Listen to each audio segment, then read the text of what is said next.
السلام عليكم ورحمة الله وبركاته.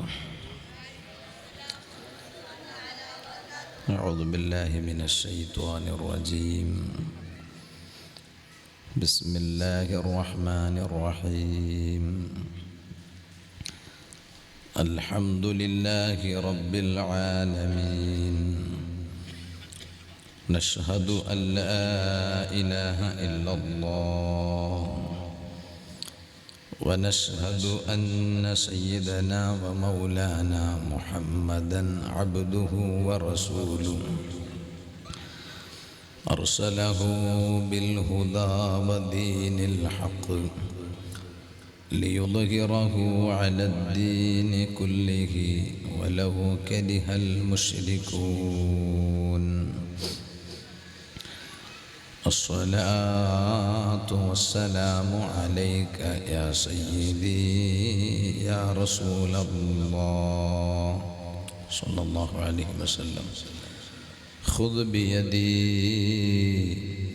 قلت حيلتي أدركني. أما بعد، فأعوذ بالله من الشيطان الرجيم. بسم الله الرحمن الرحيم.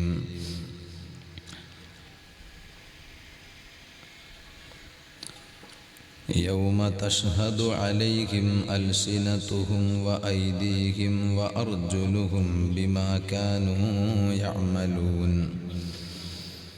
يومئذ يوفيهم الله دينهم الحق ويعلمون أن الله هو الحق المبين. صدق الله العلي العظيم. صدق وبلغ رسوله النبي الكريم.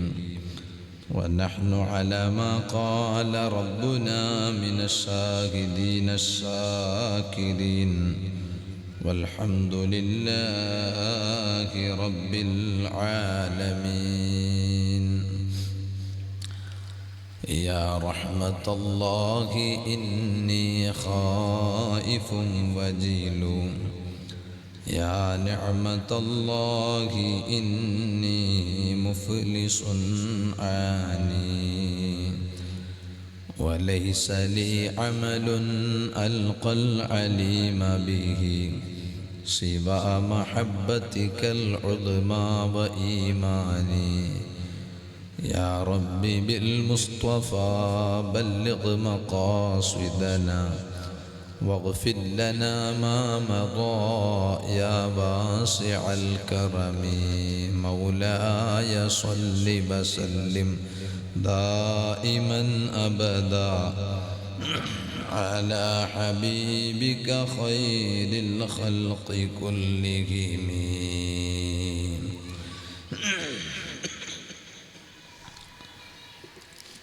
സർവ്വാദരണീയരായ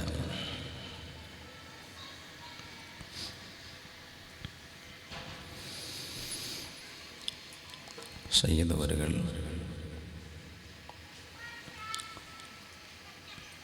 ലത്വീഫിയ എന്ന ഈ മഹത്തായ സ്ഥാപനത്തിൻ്റെ കാര്യദർശി ആദരണീയരായ പാത്തൂർ മുഹമ്മദ് സഖാഫി ഉസ്താദ്,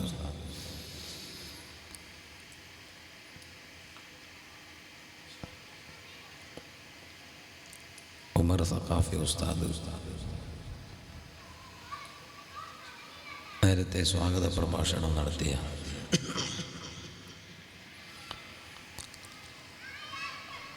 നക്കറാജ കാസിമി ഉസ്താദ്,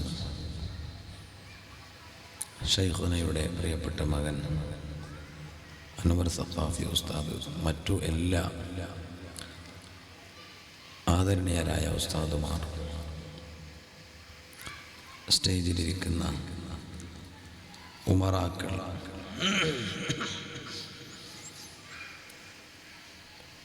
ഈ മഹത്തായ ഇൽമിൻ്റെ സദസ്സ് ധന്യമാക്കിയിട്ടുള്ള പ്രിയപ്പെട്ട ഉപ്പമാർ, യുവാക്കൾ, വിദ്യാർത്ഥികൾ, മറക്കപ്പുറത്തിരിക്കുന്ന നല്ലവരായ ഉമ്മമാർ, സഹോദരിമാർ, അള്ളാഹുവിൻ്റെ മഹത്തായ അനുഗ്രഹം കൊണ്ട്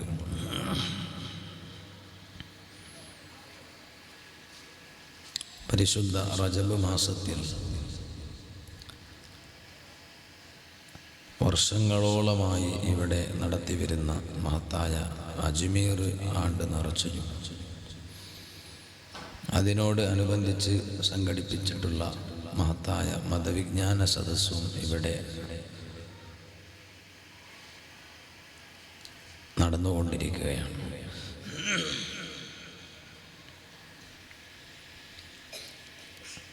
അല്ലാഹു ഈ സദസ്സ് കാരണം ഞങ്ങളെല്ലാം രക്ഷപ്പെടുത്തി തരട്ടെ. വിജയികളിൽ അല്ലാഹു ഞങ്ങളെ പെടുത്തി തരട്ടെ എന്ന് ആമുഖമായി ദുആ ചെയ്യുകയാണ്.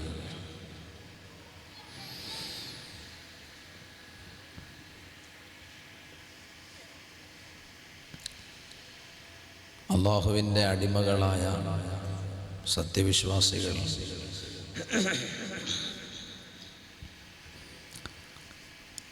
എപ്പോഴും നല്ല ബോധവാന്മാരായി ജീവിക്കേണ്ടവരാണ്.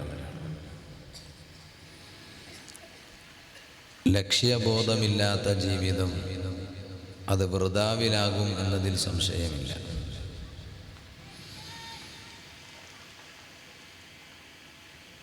അഫഹസിബ്തും അന്നമാ ഖലഖനാകും അബഥ വ അന്നകും ഇലൈനാ ലാ തുർജഊൻ എന്ന ആയത്ത് സാധാരണക്കാർക്ക് പോലും പഴയ കാലം മുതൽക്ക് തന്നെ വഅളുകളിലൂടെ കേട്ട് കാണാതെ അറിയുന്നതാണെങ്കിലും മനുഷ്യനെ ഇരുത്തി ചിന്തിപ്പിക്കുന്നതും മനുഷ്യൻ്റെ മനസ്സിൽ മാറ്റത്തിൻ്റെ അലകൾ ഉണ്ടാക്കിയെടുക്കുന്ന മഹത്വപൂർണ ആയത്താണ്.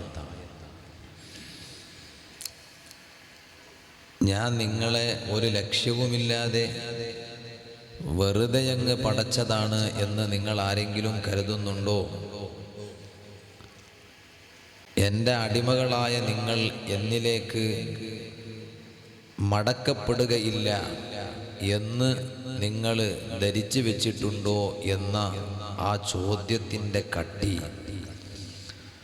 സത്യത്തിൽ ഒരു ലവലേശം ഈമാനുള്ളവൻ്റെ മനസ്സിനെ തട്ടി ഉണർത്തും എന്നതിൽ സംശയമില്ല.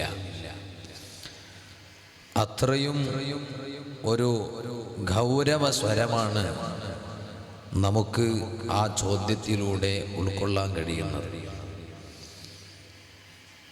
അതുകൊണ്ട് തന്നെ സത്യവിശ്വാസികളായ പുരുഷന്മാരും സ്ത്രീകളും അള്ളാഹുവിൻ്റെ ദുനിയാവിൽ ജീവിക്കുന്ന സമയത്ത് അവരെപ്പോഴും ചിന്തിക്കേണ്ടുന്നത്, എന്നെ പടച്ച ഒരു റബ്ബുണ്ടല്ലോ, ആ റബ്ബിൻ്റെ പടപ്പുകളിൽ ഒരുവനാണല്ലോ ഞാൻ, ഒരുത്തിയാണല്ലോ ഞാൻ. അള്ളാഹു ആണല്ലോ ഈ ആകാശം പടച്ചത്, അള്ളാഹു ആണല്ലോ ഭൂമി പടച്ചത്, സൂര്യനെ പടച്ചവനും അവനാണ്, ചന്ദ്രൻ നക്ഷത്രങ്ങൾ എല്ലാം പടച്ചവൻ അവനാണ്, അവനാണ് അവനാണ് അല്ലാഹ്. പച്ചമറത്തിൽ പോലും തീ പടച്ചവനാണ് അല്ലാഹ്. ഇതെല്ലാം പടച്ച അല്ലാഹു, ആ അല്ലാഹുവിൻ്റെ സൃഷ്ടികളിൽ ഉന്നതരാണ് മനുഷ്യരെങ്കിലും വളരെ ചെറിയ വിഭാഗമാണ് മനുഷ്യർ. ഈ സൂര്യനെ പടച്ചതിൻ്റെ പിന്നിൽ അല്ലാഹുവിന് വലിയ ലക്ഷ്യമുണ്ടല്ലോ.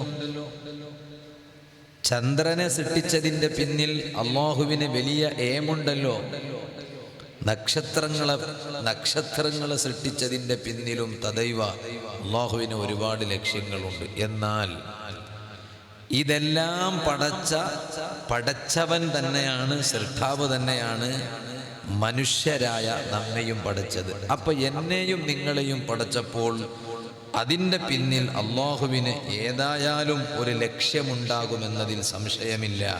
അതാണ് അല്ലാഹു നമ്മുടെ ഹൃദയാന്തരങ്ങളെ, മനസ്സിനെ തട്ടി ഉണർത്തുന്ന വിധത്തിലുള്ള ചോദ്യമാണ് ചോദിക്കുന്നത്. നിങ്ങളെ വെറുതെയാണ് ഞാൻ പടച്ചത് എന്ന് നിങ്ങൾ കരുതുന്നുണ്ടോ? നിങ്ങൾ എന്നിലേക്ക് മടക്കപ്പെടുകയില്ല എന്ന് നിങ്ങൾ ധരിച്ചു വെച്ചിട്ടുണ്ടോ? അങ്ങനെ ആരും ധരിക്കണ്ട. ഇവിടത്തെ ജീവിതം കഴിഞ്ഞാൽ ഒരു ജീവിതമുണ്ട്, അതാണ് കാര്യത്തിലുള്ള ജീവിതം. അന്ന് നിങ്ങൾ ജീവിതത്തിൽ അനുഭവിക്കാത്തത്, കാണാത്തത് പലതും കാണാനുള്ളതും അനുഭവിക്കാനുമുള്ളതാണ്. ഒരുപക്ഷെ ഇന്ന് ദുനിയാവിൽ നിങ്ങൾ ജീവിക്കുമ്പോൾ അതൊക്കെ നിങ്ങൾ കേൾക്കുന്നുണ്ടാകും, പറയുന്നുണ്ടാകും, അനുഭവിക്കില്ല. എന്നാൽ അതൊക്കെ അനുഭവിക്കുന്നൊരു ദിവസം അതേതാണ്? അതാണ് പരിശുദ്ധ ഖുർആനിൽ സൂറത്തു നൂറിൽ അല്ലാഹു പരിചയപ്പെടുത്തുന്നത്. യൗമ തശ്ഹദു അലൈഹിം അൽസിനതുഹും വഅയ്ദീഹിം വഅർജുലുഹും ബിമാ കാനൂ യഅമലൂൻ.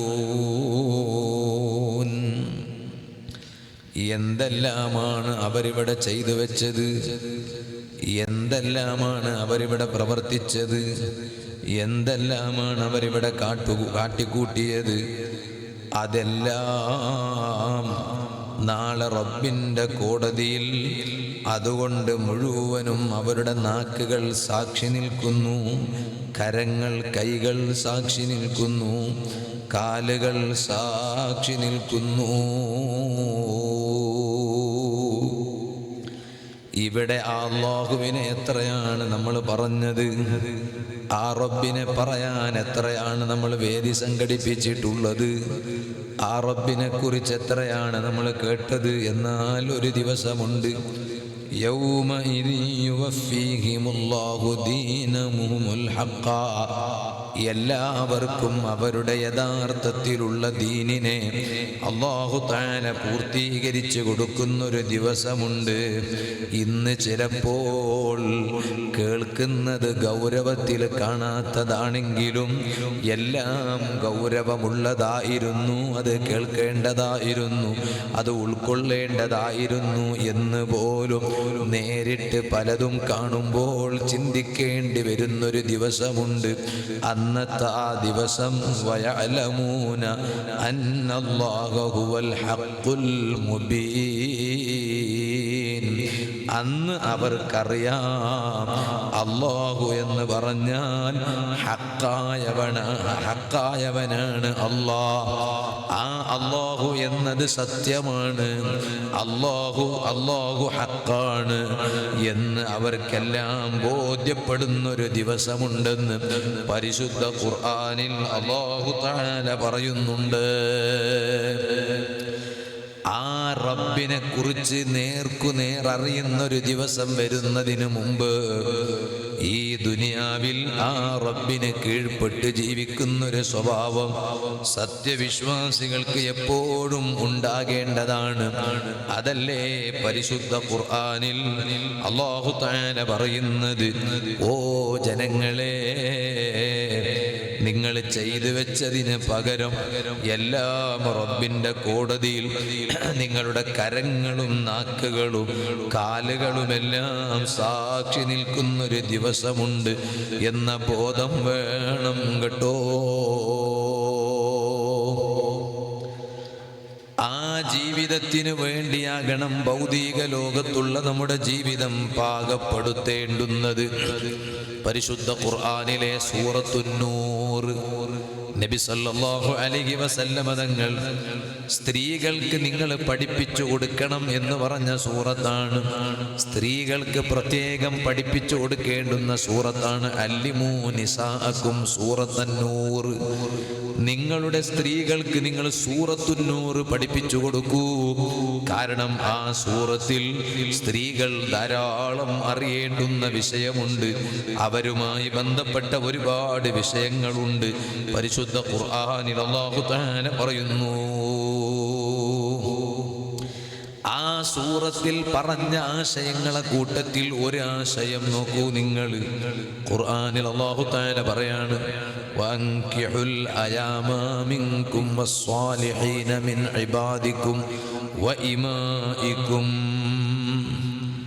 നിങ്ങളെ കൂട്ടത്തിൽ കല്യാണം കഴിക്കാത്തവർ ഉണ്ടോ?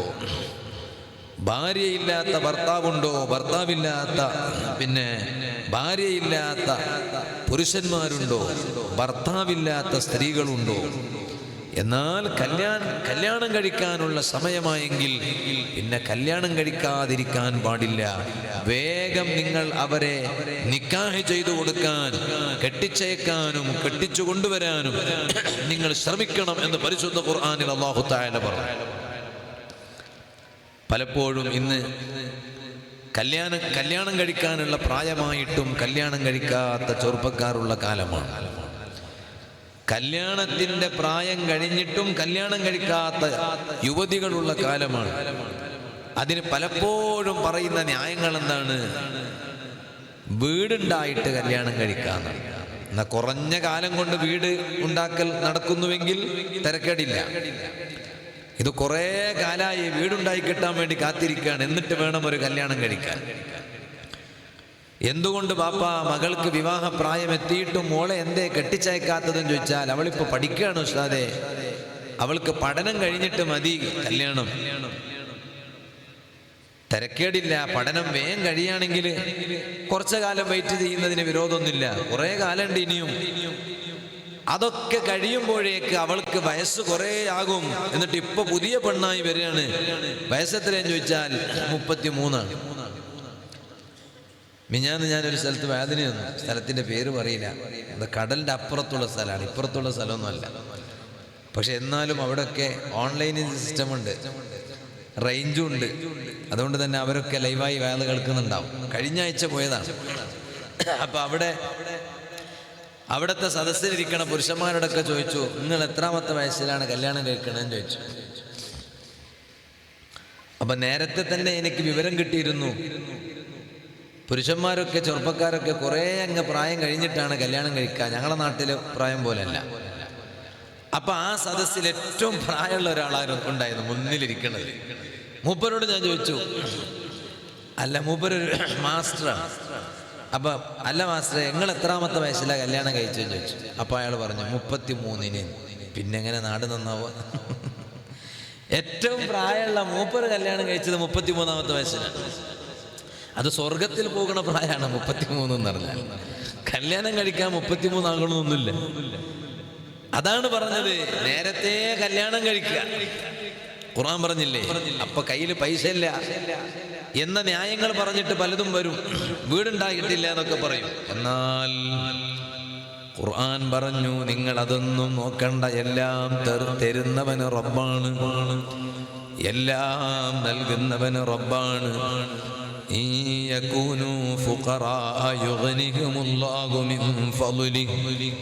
അവര് സാധുക്കളാണെങ്കിലും ഫുഖറാ ആണെങ്കിലും അല്ലാഹുവിന്റെ ഔദാര്യത്തിൽ നിന്ന് അല്ലാഹ് അവരെ സമ്പന്നരാക്കും കേട്ടോ. വല്ലാഹു വാസിഉൻ അലീം. ആ റബ്ബ് എല്ലാറ്റിലും വിശാലതയുള്ളവനും അറിയുന്നവനുമാണ്. അതുകൊണ്ട് തന്നെ കല്യാണം കഴിക്കുന്ന പ്രായം വല്ലാതെ അങ്ങ് നീട്ടിക്കൊണ്ടു പോകാൻ പാടില്ല. നേരത്തെ തന്നെ എല്ലാം ശ്രദ്ധിച്ച് നേരത്തെ കല്യാണം കഴിക്കുന്ന സ്വഭാവം ഉണ്ടാകണം. അതുകൊണ്ടല്ലേ യുവാക്കൾക്ക് വലിയ പരിഗണനയാണ് ഇസ്ലാമിലുള്ളത്. യുവാക്കൾക്ക് വലിയ മഹത്വമാണ് ലോക നേതാവായ നബി സല്ലല്ലാഹു അലൈഹി വസല്ലം തങ്ങൾ കൽപ്പിച്ചിട്ടുള്ളത്. അതുകൊണ്ടല്ലേ ചെറുപ്പക്കാരെ, ഓ വാള കേൾക്കുന്ന യുവതികളെ, എത്രയോ വിഷയങ്ങൾ നബി സല്ലല്ലാഹു അലൈഹി വസല്ലം തങ്ങൾ യുവാക്കളെ പ്രത്യേകം വിളിച്ചു പറഞ്ഞത് കാണാം. ആ പറയുന്ന കൂട്ടത്തിൽ പറഞ്ഞതാണ്, യാ മഅശറ ശബാബ്. യുവാക്കളെ പ്രത്യേകം വിളിച്ചിട്ട് പറഞ്ഞത് നോക്കൂ നിങ്ങൾ. വലിയ സന്തോഷല്ലേ അത്? പ്രത്യേകം ഒരു വിഭാഗത്തെ വിളിച്ചു പറയുമ്പോൾ ആ വിഭാഗത്തിൽപ്പെട്ട ആളുകൾക്ക് വലിയ സന്തോഷമാണ്. ചില ആളുകൾക്ക് ചില സമയത്ത് തോന്നും, ഞാനൊരു മൊയ്ലിയാരായി പോയിരുന്നെങ്കിൽ എത്ര നന്നായിരുന്നു. അതെപ്പോഴാണെന്നറിയോ? അത് കുറേ സമയമുണ്ട്, കീശക്ക് കവർ കിട്ടുന്ന സമയം പ്രത്യേകിച്ച്. അങ്ങനെ ഉണ്ടല്ല, വീട്ടിൽ കയറിയിട്ട് മൗലിതെല്ലാം ഓതിയിട്ട് ഇറങ്ങുന്ന സമയത്ത് വീട്ടുകാരൻ കീശക്ക് ഒരു കവർ തരും. അപ്പോൾ സാധാരണക്കാർ ചിലപ്പോൾ പ്രായമുള്ള ആളുകളൊക്കെ ഉണ്ടെങ്കിൽ അടുത്തുണ്ടെങ്കിൽ അവർ ചോദിക്കും, എനിക്കില്ലേന്ന് ചോദിക്കും. അപ്പം നിങ്ങൾ മൊയ്ലരാകേണ്ടിയിരുന്നു, ഉസ്താദായിരുന്നു, നിങ്ങൾക്ക് തരുമായിരുന്നു. അപ്പം ചിലപ്പോൾ തോന്നും, ഞാനൊരു മൊയ്ലാരായിരുന്നെങ്കിലാന്ന് പറഞ്ഞിട്ട്. ഞാൻ ഇന്നലെ രാത്രി ഒരു സ്ഥലത്ത് വേദന പോയിട്ട് എന്നെ വല്ലാതെ കൗതുകമായി തോന്നിപ്പിച്ചൊരു രംഗമുണ്ട്. ഇവിടെ ഒന്നുമല്ല, നമ്മളെ കർണാടകയിൽ ഉടുപ്പി ഭാഗത്ത് ഒരു സ്ഥലത്ത് കാപ്പുക്കടുത്ത്, അവിടെ പള്ളിയിലൊരു ഉസ്താദുണ്ട്. അപ്പൊ ആ ഉസ്താദ് ഏകദേശം ഒരു സഖാഫി ഉസ്താദാണ്. ഏകദേശം 20 വർഷത്തോളായി മൂപ്പരൊറ്റ സ്ഥലത്ത്. പിന്നെ വലിയ പ്രായമൊന്നുള്ള ആളൊന്നുമില്ല, ഏകദേശം 20 വയസ്സായി. അപ്പൊ 20 വർഷക്കാലമായി. 19 ഏതായാലും കഴിഞ്ഞു. അത്രയും വർഷം അയാൾ ഒറ്റ പള്ളിയിൽ, ഒരു ചെറിയ പള്ളിയാണ്, കുറച്ച് ആളുകൾ മാത്രമുള്ള സ്ഥലത്താണ്. അയാൾ അവിടെ ഉസ്താദാണ്. എന്നിട്ട് അവസാനം ആ നാട്ടിൽ തന്നെ മൂപ്പർ കല്യാണം കഴിക്കുകയും ചെയ്തു. ഇപ്പോൾ ആ സ്റ്റേജിൽ വെച്ചിട്ട് എല്ലാവരെയും ആദരിച്ചു. ആ പരിപാടിക്ക് വേണ്ടി പ്രവർത്തിച്ചവർ, ഓടി നടന്നവർ, അവർക്കൊക്കെ പ്രത്യേക ഒരു മെമൻ്റോ ഒക്കെ കൊടുത്തിട്ട് ഒരു പരിഗണിക്കുമ്പോൾ അവർക്കൊരു സന്തോഷം ഉണ്ടാവില്ല. അങ്ങനെ സന്തോഷിപ്പിച്ചു. അപ്പോൾ അവസാനം എല്ലാം കഴിഞ്ഞിട്ട്, ദുആക്കെ കഴിഞ്ഞിട്ട് ഞങ്ങൾ ഇറങ്ങാൻ നിൽക്കുന്ന സമയത്ത് അവിടുത്തെ അയാൾ മൈക്ക് അടിച്ചിട്ട് പറഞ്ഞു, ആരും പോകരുത്, ഇനിയിപ്പോൾ ഇവിടെ ഒരു ചടങ്ങും കൂടി നടക്കാൻ പോവാണ് എന്നാണ്. അപ്പോൾ ഞാനിങ്ങനെ ആലോചിച്ചു, സുബ്ഹാനല്ലാഹ്, എന്ത് ചടങ്ങാ റബ്ബേ, എല്ലാം കഴിഞ്ഞ് ദുആക്കെ കഴിഞ്ഞ് ചടങ്ങുകൾ ഇഷ്ടം പോലെ അവിടെ നടന്നു, ഇനി എന്ത് ചടങ്ങ് നടക്കാനാണ്? അപ്പോൾ പറഞ്ഞു, ഞങ്ങളെ ഉസ്താദിനെ കാക്ക ഉസ്താദ് ഒരു ഹദിയ കൊടുക്കൂ വണ്ടിപ്പാട്ട്. ഉസ്താദ് എന്ന് പറഞ്ഞാൽ അവരെ നമ്മളെ ഭാഷയിലത് പറയാം. ഉസ്താദ് എന്ന് പറഞ്ഞാൽ അവൾ പള്ളിത്തെ ഉസ്താദ്. ഉസ്താദിൻ്റെ കാക്ക എന്ന് പറഞ്ഞാൽ ആരാ? ഭാര്യൻ്റെ ഉപ്പ. അപ്പോൾ ഭാര്യൻ്റെ ഉപ്പ സ്റ്റേജിൽ വന്നിട്ട് പിന്നെ എന്താക്കുകയാണ്, ഉസ്താദിന് മരുമോനക്ക്, നാട്ടിലത്തെ ഉസ്താദാണല്ലോ, ഇയാളെ മരുമോനായി എന്ന് പറഞ്ഞിട്ട് അയാളെന്ത് തെറ്റ് ചെയ്തു? അല്ലെങ്കിൽ അയാളെ കാക്കായി എന്ന് പറഞ്ഞിട്ട് ഇയാളെന്ത് തെറ്റ് ചെയ്തു? അപ്പം അതുകൊണ്ട് ഉസ്താദിനൊരു സമ്മാനം, നേരത്തെ തന്നെ വേറെ തന്നെ സമ്മാനം നാട്ടുകാരെ വകയിൽ നടന്നു. എന്നാലും ഭാര്യൻ്റെ ഉപ്പാൻ്റെ വകയിലൊരു സമ്മാനം മൂപ്പർക്ക് സ്റ്റേജിൽ വേറെ തന്നെ. എന്താണ് അതിൻ്റെയൊക്കെ രംഗം? ചിലപ്പോൾ ഇത് പറയുമ്പോൾ നിങ്ങളിൽപ്പെട്ട ചിലർക്കെങ്കിലും തോന്നിപ്പോവും അത് വേണ്ടായിരുന്നു എന്ന്. പക്ഷെ എനിക്കങ്ങനെ തോന്നിയിട്ടില്ല. നമ്മളങ്ങനെ പറയണം. അത് ചില സമയത്ത് അതൊക്കെ വലിയ വിഷയമാണ്. അപ്പൊ പലപ്പോഴും ചിലപ്പോൾ അങ്ങനെയൊക്കെ തോന്നുന്നൊരു സമയമുണ്ട്. ഞാനൊക്കെ ഒരു ഉസ്താദായിരുന്നെങ്കിൽ അത് കേവലം കവർ കിട്ടുന്ന സമയം മാത്രമല്ല കേട്ടോ, അതിൻ്റെ അപ്പുറം എത്രയോ സ്ഥലങ്ങളുണ്ട്, അവിടെ ഒക്കെ തോന്നും. പക്ഷെ പെട്ടെന്ന് ഏതൊരാൾക്കും തോന്നിപ്പോകുന്നൊരു ഉണ്ടല്ലോ ഒരു സമയം ഞാൻ പറഞ്ഞു തന്നത്. അപ്പോ ആ സമയത്ത് പലപ്പോഴും അവർക്ക് തോന്നിപ്പോവും, എന്തേ നമ്മൾ അങ്ങനെ ഒരു പെട്ടിരുന്നെങ്കിലാണ്. യുവാക്കൾക്ക് പ്രത്യേകം ഒരു പരിഗണന കൊടുത്തിട്ട് മുത്തുനബി സല്ലല്ലാഹു അലൈഹി വസല്ലം തങ്ങൾ യുവാക്കളെ പ്രത്യേകം വിളിക്കാറുണ്ടായിരുന്നു. എത്ര ഹദീസുകളിൽ കാണാം, യാ മഅ്ശറ ശബാബ്. എന്തേ നമ്മൾ വഅദ് പറയുമ്പോൾ സദസ്സിൽ എല്ലാവരും ഉണ്ടെങ്കിലും യുവാക്കളെ, ചെറുപ്പക്കാരെ എന്ന് യുവാക്കളെ പ്രത്യേകം വിളിക്കാനുള്ള കാരണം എന്താണ്? ചെറുപ്പക്കാരെ, നിങ്ങളോടുള്ള വിദ്വേഷം കൊണ്ടാണോ? വൈരാഗ്യം കൊണ്ടാണോ? ലോക്യക്കുറവ് കൊണ്ടാണോ? പിണക്കം കൊണ്ടാണോ? അല്ല, അങ്ങനെ ചെറുപ്പക്കാരെ പ്രത്യേകം വിളിച്ച് അഭിസംബോധനം ചെയ്യണം എന്ന് പഠിപ്പിച്ചത് ലോക നേതാവായ റഹ്മത്തുൽ ലിൽ ആലമീൻ സയ്യിദുൽ വറാ നബി മുഹമ്മദുർ റസൂലുള്ളാഹി സ്വല്ലല്ലാഹു അലൈഹി വസല്ലമ തങ്ങളല്ലേ. അതുകൊണ്ടല്ലേ നിരവധി ഹദീസുകളിൽ കാണാമല്ലോ, ആ നേതാവ് യുവാക്കളെ പ്രത്യേകം വിളിച്ചിട്ട് പറഞ്ഞില്ലേ, യാ മഅ്ശറ ശബാബ്, ഓ യുവാക്കളുടെ കൂട്ടായ്മയെ, യുവാക്കളെ, യുവാക്കളുടെ സംഘമേ എന്ന് വിളിച്ചിട്ട് പറഞ്ഞ ധാരാളം വിഷയങ്ങളെ കൂട്ടത്തിലൊന്ന് പറയാണ്, മനിസ്തത്വാഅ മിൻകുമുൽ ബാഅത ഫൽയതസവ്വജ് ഫഇന്നഹു അഗദ്ദു ലിൽ ബസ്വരി വഅഹ്സനു ലിൽ ഫർജ്. അതേ, നിങ്ങൾ ചെലവിന് കൊടുക്കാനുള്ള കഴിവ് നിങ്ങൾക്കുണ്ടോ? ഭാര്യനെ നോക്കാനുള്ള കഴിവ് നിങ്ങൾക്കുണ്ടോ? ശേഷി നിങ്ങൾക്കുണ്ടോ? എന്നാൽ നിങ്ങളതാ കല്യാണം കഴിക്കാതിരിക്കാൻ പാടില്ല, കല്യാണത്തിന് ഒരുങ്ങണേ. കാരണം എന്താണ്? അങ്ങനെ നിങ്ങൾ കല്യാണം കഴിച്ചാൽ നിങ്ങളുടെ കണ്ണുകൊണ്ട് ഹറാമ് കാണുന്നത് നിർത്താൻ കഴിയും. കണ്ണുകൊണ്ട് ഹറാമ് കാണാതിരിക്കാനുള്ളൊരവസ്ഥയുണ്ടാകും. നിങ്ങളുടെ സ്വകാര്യ അവയവം കൊണ്ട് തെറ്റ് ചെയ്യാതെ ജീവിക്കാനുള്ളൊരവസരമുണ്ടാകും. അതുകൊണ്ട് തന്നെ നിങ്ങളതാ വിവാഹിതരാകാൻ, കല്യാണം കഴിഞ്ഞിട്ട് ഭാര്യയ്ക്ക് ചെലവിന് കൊടുക്കാൻ ശേഷിയുള്ളവരാണ്, കഴിവുള്ളവരാണ് എങ്കിൽ നിങ്ങൾ കല്യാണം കഴിക്കൂ. അതിലേക്ക് പ്രോത്സാഹിപ്പിക്കുകയാണ് ലോക നേതാവായ റഹ്മത്തുൽ ലിൽ ആലമീൻ മുഹമ്മദുർ റസൂലുള്ളാഹി സ്വല്ലല്ലാഹു അലൈഹി വസല്ലം. വെളിച്ചം എല്ലാവരും ഇഷ്ടപ്പെടുന്നതാണ്. വെളിച്ചം ലേ അല്ലേ? വെളിച്ചം എല്ലാവരും ഇഷ്ടപ്പെടും. ഇരുട്ടോ? ഇരുട്ട് രാത്രി ഉറങ്ങുമ്പോൾ മാത്രമേ ഇഷ്ടപ്പെടുള്ളൂ. അതേ സമയത്ത് വെളിച്ചം അങ്ങനല്ല, വെളിച്ചം എപ്പോഴും. അതേ സമയത്ത് ഇരുട്ടാക്കിയാൽ, റൂം മൊത്തം ഇരുട്ടാക്കിയാൽ വീട്ടിലെ ഉമ്മമാർ ചോദിക്കും, എന്തിക്കിടി ഇത്ര ചിമ്മാക്കിയേ, ലൈറ്റ് ഇടുകാവില്ലേ, അതാ എന്തിനാണ് ഇത്ര ഇരുട്ടാക്കിയത്, ലൈറ്റ് ഇട്ട് കൂടെയും ചോദിക്കും. വെളിച്ചം എല്ലാവർക്കും വേണം. അതുപോലെയാണ് ഏറ്റവും വലിയ വെളിച്ചം എന്താണ്? ഈ കാണുന്ന വെളിച്ചമല്ല, ഇവിടെയുള്ള ലൈറ്റുകളല്ല. ചിലപ്പോൾ നമ്മുടെ കണ്ണിലേക്ക് ഇങ്ങനെ അടിക്കുമ്പോൾ ഇത് വല്ലാത്ത ലൈറ്റായിട്ടാ തോന്നുക, വലിയ വെളിച്ചമായിട്ട്. എന്നാൽ നമ്മൾ കാണാത്ത ഒരു വെളിച്ചം ഉണ്ട്. ആ വെളിച്ചം നമ്മൾ കാണുന്നില്ല, വെളിച്ചമായിട്ട് കാണുന്നില്ല, പക്ഷേ അതിൻ്റെ അടയാളങ്ങളൊക്കെ നമ്മൾ കാണും. ആ വെളിച്ചം ഏതാണ്? ഖുർആനിൽ അല്ലാഹു തആല പറഞ്ഞ വെളിച്ചമാണ് നൂറുൻ അലാ നൂർ. അത് വല്ലാത്ത പ്രകാശമാണ്, വല്ലാത്ത വെളിച്ചമാണ്, തെളിച്ചമാണ്. ഓ ഉമ്മമാരെ, കാരണവന്മാരെ, ഏതാണ് ആ വെളിച്ചം? ഈമാനാകുന്ന പ്രകാശമാണ്. ആ ഈമാനാകുന്ന പ്രകാശത്തേക്ക് എല്ലാവരെയും അല്ലാഹു തആല എത്തിക്കുകയില്ലല്ലോ. അതല്ലേ ഖുർആനിൽ അല്ലാഹു തആല പറഞ്ഞത്, യഹ്ദില്ലാഹു ലിനൂരിഹി മയ്യശാ. ആ റബ്ബിന്റെ ഈമാനാകുന്ന പ്രകാശത്തേക്ക് അല്ലാഹു ഉദ്ദേശിച്ചവരെ മാത്രമേ അല്ലാഹു തആല എത്തിക്കുകയുള്ളൂ. ചോദിക്കട്ടെ, എൻ്റെ വാത് കേൾക്കുന്ന മറക്കപ്പുറത്തിരിക്കുന്ന ഉമ്മമാരെ, ഓ സഹോദരിമാരെ, സ്ത്രീകളായി കഴിയുന്നത് നിങ്ങൾ മാത്രമാണോ? അല്ല, എത്ര സ്ത്രീകൾ നമ്മുടെ നാട്ടിൻ പുറങ്ങളിലുണ്ട്. പക്ഷേ നിങ്ങൾ നല്ല പർദ്ദ ധരിച്ച് നടക്കുന്നു. അതേ, ശരീരം മറക്കുന്നു, മാറ് മറക്കുന്നു, മുഖം മറക്കുന്നു. നിങ്ങളോ അന്യപുരുഷന്മാരോട് സംസാരിക്കാൻ ലജ്ജ കാണിക്കുന്നു.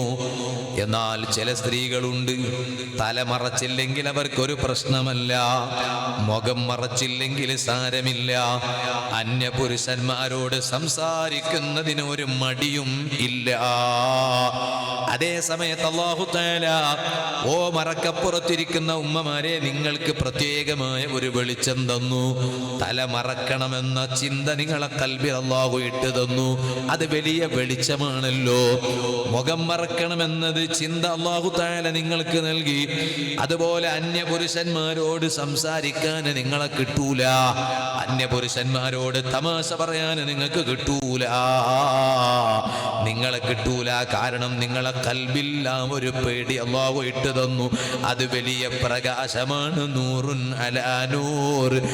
അത് ഡബൽ വെളിച്ചമാണ്, 10 മടങ്ങ് വെളിച്ചമാണ്.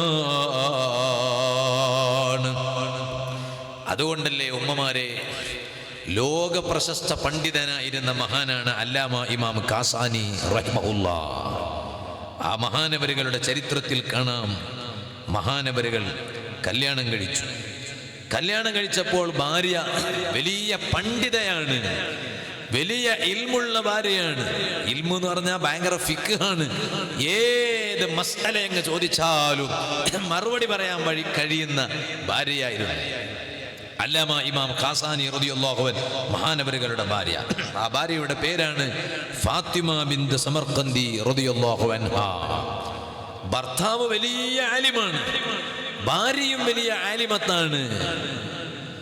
നമ്മുടെ സ്ഥാപനങ്ങൾ എന്തിനാണ്? നേരത്തെ ഇവിടെ സ്വാഗത പ്രഭാഷണത്തിൽ ഈ സ്ഥാപനവുമായി ബന്ധപ്പെട്ടതും ഇവിടുത്തെ പശ്ചാത്തലങ്ങളൊക്കെ വിശദമായി സംസാരിച്ചത് ഞാനും നിങ്ങളും കേട്ടു. എന്തിനാണ് സ്ഥാപനം? സ്ഥാപനം അത്ര എളുപ്പമുള്ള കാര്യമാണോ? സ്ഥാപനം അത്ര പ്രയാസമുള്ള കാര്യമാണോ? എനിക്കറിയാം, ഒരുപാട് സ്ഥാപനങ്ങളിൽ ഞാൻ വാദിന് പോകാറുണ്ട്. ഇന്നലെയും പോയിട്ടുണ്ട്, ഇന്നും വന്നു, നാളെയും വാദിന് പോകാറുണ്ട്. എവിടെ സ്ഥാപനത്തിന് ചെന്നാലും പ്രയാസം പറയാത്ത ഒറ്റ സ്ഥാപനവുമില്ല. ഒറ്റ സ്ഥാപനം പ്രയാസം പറയാത്തതില്ല. എല്ലാ സ്ഥാപനത്തിനും പ്രയാസം പറയാനുണ്ട്. എന്നിട്ടും എന്തിനാണ് ഈ സ്ഥാപനങ്ങളൊക്കെ ഇത്രയെല്ലാം പ്രയാസത്തോടെ മുന്നോട്ട് കൊണ്ടുപോകുന്നത്? പക്ഷേ റബ്ബിന്റെ ഭാഗത്ത് നിന്ന് പൂർണ്ണമായ പ്രതിഫലം പ്രതീക്ഷിക്കുന്നവരാണോ എങ്കിൽ അവർക്കിതൊക്കെ രസാണ്. അവർക്കിതൊക്കെ രസാണ്. അതുകൊണ്ടല്ലേ ബിലാൽ റളിയല്ലാഹു അൻഹു മഹാനവറുകൾ വഫാത്താകാൻ കിടക്കുമ്പോ തൊട്ടിപ്പുറത്ത് ഭാര്യ പറയാണ്, വാ ഹസന, എന്തൊരു ബേജാറ്, എന്റെ ഭർത്താവ് മരിക്കല്ലേ, എന്തൊരു സങ്കടം, വാ കർബാ, എന്തൊരു സങ്കടം, എന്തൊരു ബേജാറ്. പക്ഷേ മരണത്തോട് മല്ലടിച്ചുകൊണ്ടിരിക്കുമ്പോ ബിലാൽ റളിയല്ലാഹു അൻഹു പറഞ്ഞെന്താ, വാ ത്വർബാ, എന്തൊരു സുഖം, മരിക്കാൻ കിടക്കുമ്പോ എന്തൊരു സുഖം. എന്താ കാരണം? മരിച്ചതിന് ശേഷം കിട്ടുന്ന ഒരു ഗുണവും ഒരു ഫലമുണ്ട്. അത് അനുഭവിക്കുമ്പോ ഉണ്ടല്ലോ ഈ കൈപ്പങ്ങ് മറന്നുപോകും. അതൊരു രസാണ്. അപ്പൊ മഹാൻ പറഞ്ഞില്ലേ, ഗദൻ അൽഖൽ അഹിബ്ബ മുഹമ്മദൻ വസ്വഹബ, മരിച്ചു കഴിഞ്ഞാൽ എനിക്ക് എൻ്റെ നേതാവിനെ കാണാൻ പറ്റുമല്ലോ സല്ലല്ലാഹു അലൈഹി വസല്ലം. ആ നേതാവിന്റെ അനുയായികളായ എന്നെ പോലത്തെ സ്വഹാബത്തിനെ കാണാൻ പറ്റുമല്ലോ. എന്നാൽ പിന്നീടൊരു സുഖം കിട്ടാൻ പോകുമ്പോൾ ഇപ്പൊ ചെറിയ കയ്പ് നീര് കടിച്ചിറക്കേണ്ടി വരും. അതൊരു പ്രശ്നമല്ല, ഒരു സാരമല്ല. എന്തേ കാരണം? ഏത് സ്ഥാപനം ലത്തീഫിയയായാലും ഏത് സ്ഥാപനമായാലും അതിനെല്ലാം ഒരു ലക്ഷ്യമുണ്ട് കേട്ടോ. അതാണ് നേരത്തെ പറഞ്ഞത്, കുട്ടികൾ വഴിപിഴച്ചു പോകരുത്, കുട്ടികൾ തെറ്റായ റൂട്ടിൽ പോകരുത്. ആ വഴിപിഴച്ചു പോകുന്ന കുട്ടികളെ നേരായ വഴിയിലെത്തിക്കാൻ നല്ല ആത്മീയമായ ക്യാമ്പസുകൾ ഇക്കാലത്ത് വലിയ ആവശ്യമാണ്. എത്രയുണ്ടായാലും മതിയാകില്ലല്ലോ. ഓ സുഹൃത്തുക്കളെ, അതിലേറ്റവും പ്രധാനമായും ചെയ്യുന്നത് അള്ളാഹുവിൻ്റെ ദീനിയായ ഇൽമ നൽകലാണ്. ഇവിടെ നിങ്ങൾ നോക്കൂ, ഈ മക്കൾ എത്ര അച്ചടക്കത്തോടെയാണ് ഇരിക്കുന്നത്. ആ കുട്ടികൾ സ്കൂളിൽ പഠിക്കുന്നു, അവർ ഡിഗ്രി ചെയ്യുന്നു, ഭൗതികമായതെല്ലാം നുകരുന്നു. അത് മാത്രം പോരാ എന്ന് അവരുടെ രക്ഷിതാക്കൾക്കറിയാം. കേവലം SSLC എഴുതിയാൽ മാത്രം പോരാ, +1 +2 മാത്രം എഴുതിയാൽ പോരാ, BA-യോ BCom-ഓ MBA-യോ അല്ലെങ്കിൽ വേറെ ഏതെങ്കിലും പിന്നെ ഡിഗ്രികൾ മാത്രം ചെയ്താൽ പോരാന്ന് അവർക്കറിയാം. ആ കുട്ടികളെ ദീനിൽ ഉറപ്പിച്ച് നിർത്തണമെങ്കിൽ അള്ളാഹുവിൻ്റെ പ്രകാശമായ ദീനിയായ അറിവ് വളരെ ആവശ്യമാണെന്ന് അവരുടെ രക്ഷിതാക്കൾക്ക് അറിയുന്നത് കൊണ്ടാണ് ഈ മക്കളെ ലത്തീഫിയയിൽ കൊണ്ടുവന്ന് ചേർത്തി പഠിപ്പിക്കുന്നത്. ഇരിക്കട്ടെ, ഞാൻ പറഞ്ഞു വന്നത് ഇൽമിന് എക്കാലത്തും വലിയ പവറാണ്. ഇൽമിന് എക്കാലത്തും വലിയ പവറാണല്ലോ. അതുകൊണ്ടല്ലേ സുഹൃത്തുക്കളെ, അല്ലാമ ഇമാം കാസാനി റളിയല്ലാഹു അൻഹു മഹാനവറുകൾ വലിയ ആലിമാണ്. മഹാനവറുകളുടെ ഭാര്യയോ വലിയ പണ്ഡിതയാണ്, ഫിഖ് അറിയുന്ന മഹദിയാണ്. പേരിനൊരു സനദുള്ള സ്ത്രീ അല്ലട്ടോ. സനദിന് കുറവുകളില്ല, അതേ കോഴ്സുകൾക്ക് കുറവുകളില്ല.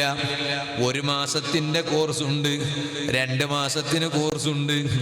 സുബ്ഹാനല്ലാഹ്, പണ്ഡിതന്മാര് എത്ര വർഷങ്ങൾ പിന്നിട്ടിട്ടാണ് സനദ് കിട്ടുന്നത്. ഇന്നോ 2 മാസം കൊണ്ട് സനദ് കിട്ടിപ്പോയി. കല്യാണ കത്തിൽ പുതിയാപ്പിളക്ക് ഒറ്റ സനദേ ഉള്ളൂ, പുതിയ പെണ്ണിന് 3 സനദാണ്, ഡബിൾ സനദ്, ട്രിപ്പിൾ സനദ്. ഞാനതൊന്നും കുറ്റപ്പെടുത്തുകയല്ലോ. ഇത് കേവലം സനദ് വിതരണമല്ല, സർട്ടിഫിക്കറ്റ് കൊടുക്കലല്ല. ചരിത്രത്തിൽ ഉമ്മമാരെ, ഇമാം കാസാനി റളിയല്ലാഹു അൻഹയുടെ ഭാര്യയെ കുറിച്ച് പറഞ്ഞത് സൗജത്തുൽ ഫിഖ്ഹിയ അൽ ഫഖീഹ, പണ്ഡിതയായ ഭാര്യയാണ്. അപ്പോ മഹാനവറുകളുടെ ഭർത്താവ് വേറെ നാട്ടിൽ പോയി. കാസാനി ഇമാം റളിയല്ലാഹു അൻഹു മഹാനവറുകൾ ഹൽബ് എന്ന പ്രദേശം, അവിടെ പോയി ജനങ്ങൾക്ക് ഇൽമു പഠിപ്പിക്കാൻ നിന്നു. അങ്ങനെ അവിടെ ഇങ്ങനെ ഇൽമു പഠിപ്പിക്കുന്ന സമയത്ത് അവിടുത്തെ ഭരണാധികാരി മഹാനവറുകളോട് ആ നാട്ടിൽ തന്നെ ഉറച്ചു നിൽക്കാൻ വേണ്ടി പറഞ്ഞു. ഇവിടെ തന്നെ നിന്നിട്ട് നിങ്ങൾ പഠിപ്പിക്കണം, ജനങ്ങൾക്ക് ഇൽമു പഠിപ്പിക്കണം എന്നാണ്. അപ്പൊ മഹാൻ പറഞ്ഞു, എനിക്ക് താല്പര്യമുണ്ട്, പക്ഷെ എൻ്റെ കെട്ടിയോള് വിടുന്നില്ല എന്നാണ്. ഭാര്യ വിടുന്നില്ല. ഭാര്യ നാട്ടിൽ പോകാനാ പറയുന്നത്. എന്നാൽ എൻ്റെ ഭാര്യ കേവലം എൻ്റെ ഭാര്യ മാത്രമല്ല, ഹിയ ബിന്തു ശൈഖി, എൻ്റെ ഉസ്താദിൻ്റെ മോളാണത്. അതുകൊണ്ട് ഞാൻ കല്യാണം കഴിച്ചത് എൻ്റെ ഉസ്താദിൻ്റെ മോളെയാണ്. അതുകൊണ്ട് എൻ്റെ ഭാര്യയുമാണ്, വലിയ ആലിമത്വമാണ്, ഫഖീഹത്വമാണ്. അതിന് പുറമെ എൻ്റെ ഉസ്താദിൻ്റെ മകളുമാണ്. എനിക്കതുകൊണ്ട് എൻ്റെ ഭാര്യയോട് വാക്ക് കേൾക്കാതിരിക്കാൻ പറ്റൂല എന്ന് പറഞ്ഞു. എന്നാൽ ഹലബിലെ രാജാവ് ഭരണാധികാരി കാസാനി ഇമാമിന്റെ ഭാര്യയുടെ അരികിലേക്ക് ഒരു പുരുഷനെ പറഞ്ഞയച്ചു. നിങ്ങൾ പോയി മഹാനരുടെ ഭാര്യയോട് പറയണം, ഭർത്താവിന് ഇവിടെ തന്നെ നിന്നിട്ട് ഇവിടെയുള്ള ജനങ്ങൾക്ക് ഇൽമ പ്രചരിപ്പിക്കാൻ വേണ്ടി നിങ്ങളുടെ ഭർത്താവിന് സമ്മതം കൊടുക്കണം എന്ന് ആവശ്യപ്പെട്ടുകൊണ്ട് ഹലബിലെ രാജാവ് ഒരു അന്യ പുരുഷനെ മഹദിയുടെ അരികിലോട്ട് സംസാരിക്കാൻ വേണ്ടി പറഞ്ഞയച്ചു. ചരിത്രത്തിൽ കാണാം ഉമ്മമാരെ, ആ മഹദി ഈ വന്നയാളെ നേരെ ഭർത്താവിൻ്റെ അരികിലേക്ക് പറഞ്ഞയച്ചിട്ട് പറഞ്ഞു, നിങ്ങൾ പഠിച്ച ഫിഖ് എവിടെ പോയി? ഓ ഭർത്താവേ, നിങ്ങൾ വലിയ മഹാനാണല്ലോ, വലിയ മുദർരിസാണല്ലോ, വലിയ ഇൽമു പഠിപ്പിക്കുന്നയാളാണല്ലോ. നിങ്ങളെ അതേ നാട്ടിൽ നിർത്തിയിട്ട് ജനങ്ങൾക്ക് പഠിപ്പിക്കാൻ നിങ്ങളെ നാട്ടിലെ ഭരണാധികാരി എൻ്റെ അരികിലേക്ക് ഒരാളെ പറഞ്ഞയച്ചതാണല്ലോ. അത്രയും ഭയങ്കര ഉഷാറാണല്ലോ നിങ്ങൾ. എന്നാൽ നിങ്ങൾ പഠിച്ച ഇൽമിലില്ലേ എന്നോട് സംസാരിക്കാൻ, ഇതുപോലത്തൊരു വിഷയം സംസാരിക്കാൻ ഒരന്യ പുരുഷനെ പറഞ്ഞയച്ചുകൂടാ എന്ന് നിങ്ങൾ പഠിച്ച ഫിഖ്ഹിലില്ലേ, നിങ്ങൾ പഠിച്ച ഇൽമിലില്ലേ? وأي فرق بينه وبين الرجال في عدم جواز النظر. അതേ, അന്യ പെണ്ണിനെ അന്യ പുരുഷൻ നോക്കരുത്, അന്യ പുരുഷൻ അന്യ പെണ്ണിനെ നോക്കരുത്, അന്യ പെണ്ണ് അന്യ പുരുഷനെ നോക്കരുത് എന്ന മസലയിൽ, എന്ന വിഷയത്തിൽ ഈ മനുഷ്യന്റെയും മറ്റു പുരുഷന്മാർക്കിടയിൽ എന്ത് വ്യത്യാസമാണുള്ളത് എന്ന് ഭർത്താവിൻ്റെ അരികിലേക്ക് മടക്കി അങ്ങ് പറഞ്ഞയച്ചപ്പോൾ ആ ഭരണാധികാരി മഹാനവരുകളുടെ ഭാര്യയോട് ഒരു സ്ത്രീയെയാണ് പിന്നീട് ഈ വിഷയം സംസാരിച്ച് ക്ലിയർ ചെയ്യാൻ വേണ്ടി പറഞ്ഞയച്ചത് എന്ന് ചരിത്രത്തിൽ കാണാം. ഓ മറക്കപ്പുറത്തിരുന്ന് വാത കേൾക്കുന്ന ഉമ്മമാരെ, ആ കാസാനി ഇമാം റളിയല്ലാഹു അൻഹുവിന്റെ ഭാര്യയായ ഫാത്തിമ റളിയല്ലാഹു അൻഹ മഹദിക്ക് കിട്ടിയ വെളിച്ചം അത് നൂറുൻ അലാ നൂർ, വല്ലാത്ത പ്രകാശമാണല്ലോ, വല്ലാത്ത വെളിച്ചമാണല്ലോ. അൽഹംദുലില്ലാഹ്, ഞാനിവിടെ വന്നപ്പോൾ എനിക്ക് വലിയ സന്തോഷം തോന്നിപ്പോയി.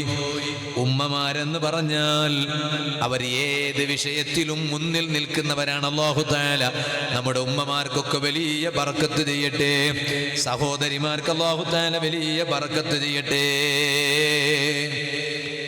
ഉമ്മമാരെ, ഞാനിവിടെ ഇങ്ങനെ ഭക്ഷണം കഴിച്ചിട്ട് സ്റ്റേജിലോട്ട് ഇങ്ങനെ കയറി വരാൻ നിൽക്കുമ്പോൾ ഇവിടെ എന്നോട് പറഞ്ഞു, നമുക്കൊന്ന് ക്യാൻറ്റീൻ നോക്കി വരാൻ പറഞ്ഞു. ഇന്ന് വരെ ഒറ്റ സ്ഥാപനത്തിലും അതിന് പോയിട്ട് ക്യാൻറ്റീന് കാണിച്ചിട്ടില്ല കേട്ടോ. എല്ലാം കാണിച്ചിട്ടുണ്ടെങ്കിലും ക്യാൻറ്റീന് കാണിച്ചിട്ടില്ല. അപ്പം അങ്ങനെ ക്യാൻറ്റീന് കാണാമെന്ന് പറഞ്ഞിട്ട് കൊണ്ടുപോകുമ്പോൾ നമുക്കൊരു കൗതുകം തോന്നുമല്ലോ. അപ്പം ഞാനിങ്ങനെ അകത്ത് കയറി ചെന്നപ്പോൾ ഞാൻ പിന്നെ കൊണ്ടുപോയവരോട് ചോദിച്ചു, സത്യം പറ, ഇത് ക്യാൻറ്റീനാണോ അതല്ല നല്ല ക്ലാസ് റൂമാണോ ചോദിച്ചു. എനിക്ക് തോന്നിയത് ഒരു ക്യാൻറ്റീനായിട്ട് തോന്നിയിട്ടില്ല. നല്ല സെറ്റപ്പിൽ, നല്ല ടൈൽസും നല്ല ഒക്കെ ക്ലിയർ ചെയ്തിട്ടുള്ള നല്ല ക്യാൻറ്റീന് കണ്ടപ്പോൾ അപ്പം തന്നെ എനിക്ക് മനസ്സിലായി ഇതിൽ പെണ്ണുങ്ങളെ കൈയില്ലാതിരിക്കില്ല. ഏതൊരു വിഷയം അങ്ങനെയാണ്, അവരെ കയ്യം കണ്ടാ എന്നാ വിജയിച്ചു.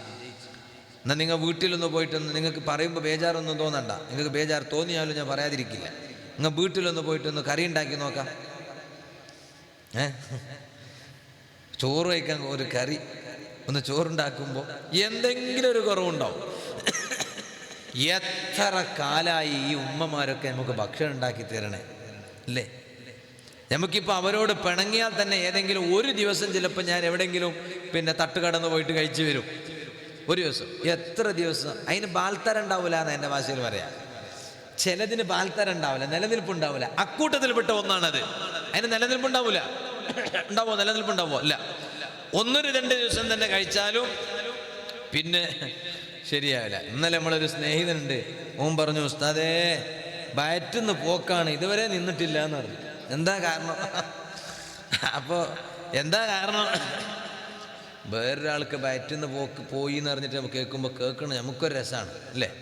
അതേ സമയത്ത് നമുക്കും കൂടി പോയാൽ അപ്പം അതിൻ്റെ വിഷമം അറിയാം. അള്ളാഹു നമുക്കൊക്കെ നല്ല ആഫിയത്ത് തരട്ടെ. നിങ്ങളെന്താ ആമീൻ ഉറക്കെ പറയാത്ത? അമ്മ നിങ്ങൾ വേഗത്ത് എന്നും മരിക്കാലേനെ നല്ല ആഫിയത്തുണ്ടാവും. അള്ളാഹു തആല ബഹുമാനപ്പെട്ട ശൈഖുന താജു ശരീഅ ഉസ്താദിൻ്റെ ബറക്കത്തുകൊണ്ട് ഞങ്ങൾക്കൊക്കെ നല്ല ആരോഗ്യമുള്ള ദീർഘായുസ്സ് നൽകട്ടെ.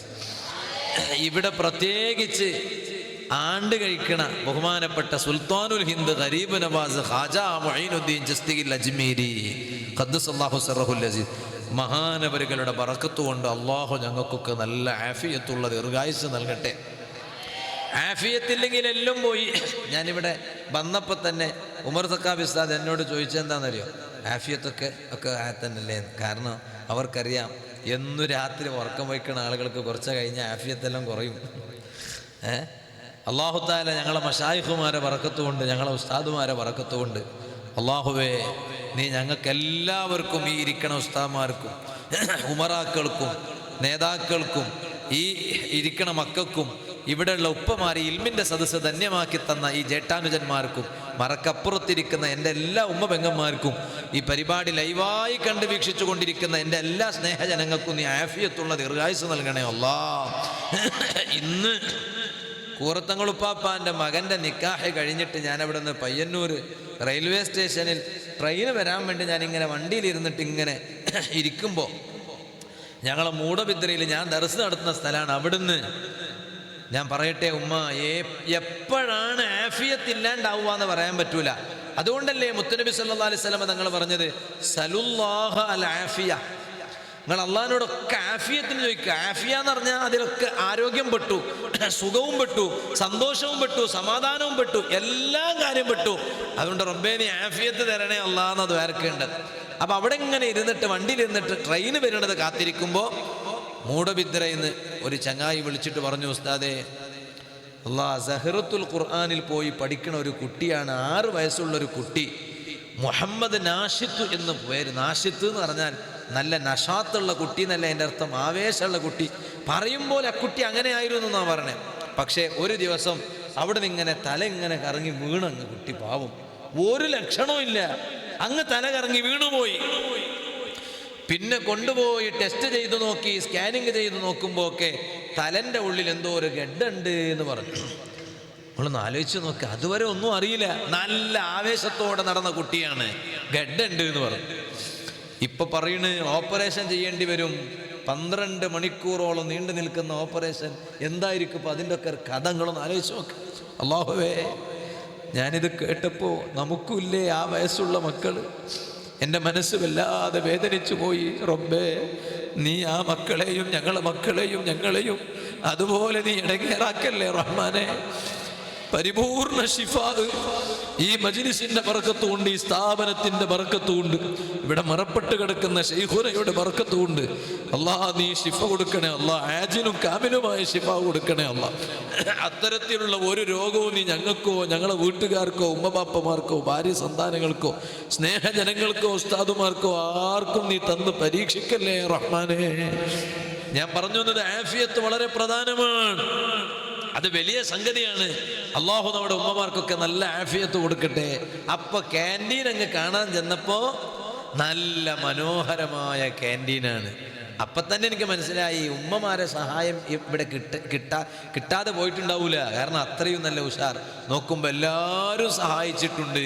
പ്രവാസികൾ, ഇവിടുത്തെ ഗൾഫ് കമ്മിറ്റിയും നാട്ടുകാരും അല്ലാത്തവരും ഒക്കെ സഹായിച്ചു. ഒരുപാട് ഉമ്മമാര് സഹായിച്ചിട്ടുണ്ടെന്ന് പറഞ്ഞു. അല്ലാഹുവേ, നീ ആ ഉമ്മമാരെ സഹായിക്കണേ അല്ലാ, പുരുഷന്മാരെ സഹായിക്കണേ അല്ലാ, ഖൈർ നൽകണേ അല്ലാ. ഉമ്മ, നിങ്ങൾക്കറിയോ റാബിഅ ബിൻത്ത് ഇസ്മായിൽ എന്ന് പറയുന്ന ഒരു മഹദി ഉണ്ടായിരുന്നു പഴയ കാലത്ത്. ആ മഹദിയുടെ പേരെന്താണെന്നറിയോ അമ്മ? റാബിഅ ബിൻത്ത് ഇസ്മായിൽ റളിയല്ലാഹു അൻഹു. ആ മഹദി നന്നായി കൊടുക്കണ കൈയാണ് ആ മഹദി. അങ്ങനെ കൈ നീളമുള്ള പെണ്ണുങ്ങന്മാരെന്ന് പറയില്ലേ? എന്നാൽ കൈ നീളമുള്ള പെണ്ണുങ്ങന്മാരെന്ന് പറഞ്ഞാൽ അതിൻ്റെ അർത്ഥം എന്താ? നന്നായി സഹായിക്കണം, നല്ല കാര്യത്തിന് നന്നായി സഹായിക്കണ പെണ്ണുങ്ങന്മാരെന്നാണ് അതിൻ്റെ അർത്ഥം. അപ്പൊ ആ മഹദി കൈ നല്ല നീളമുള്ള മഹദിയായിരുന്നു. എന്നിട്ട് ആ മഹദി ആരെയാ സഹായിച്ചെന്നറിയോ? എപ്പോഴും ആ മഹദി ഇങ്ങനെ പറയും, അല്ലാഹുവേ, കുന്തു അദുഉല്ലാഹ സുബ്ഹാനഹു വ തആല, ഞാൻ അള്ളാഹിനോട് എപ്പോഴും ദുആ ചെയ്യാറുണ്ടായിരുന്നു, എൻ്റെ പണം ഒരു വലിയ ആലിമിനും ആ ആലിമിന്റെ ശിഷ്യന്മാർക്കും ഉപകാരത്തിന് വരണോന്ന് എപ്പോഴും ഒരു ദുആ. നമ്മളൊന്ന് ആലോചിച്ച് നോക്ക്.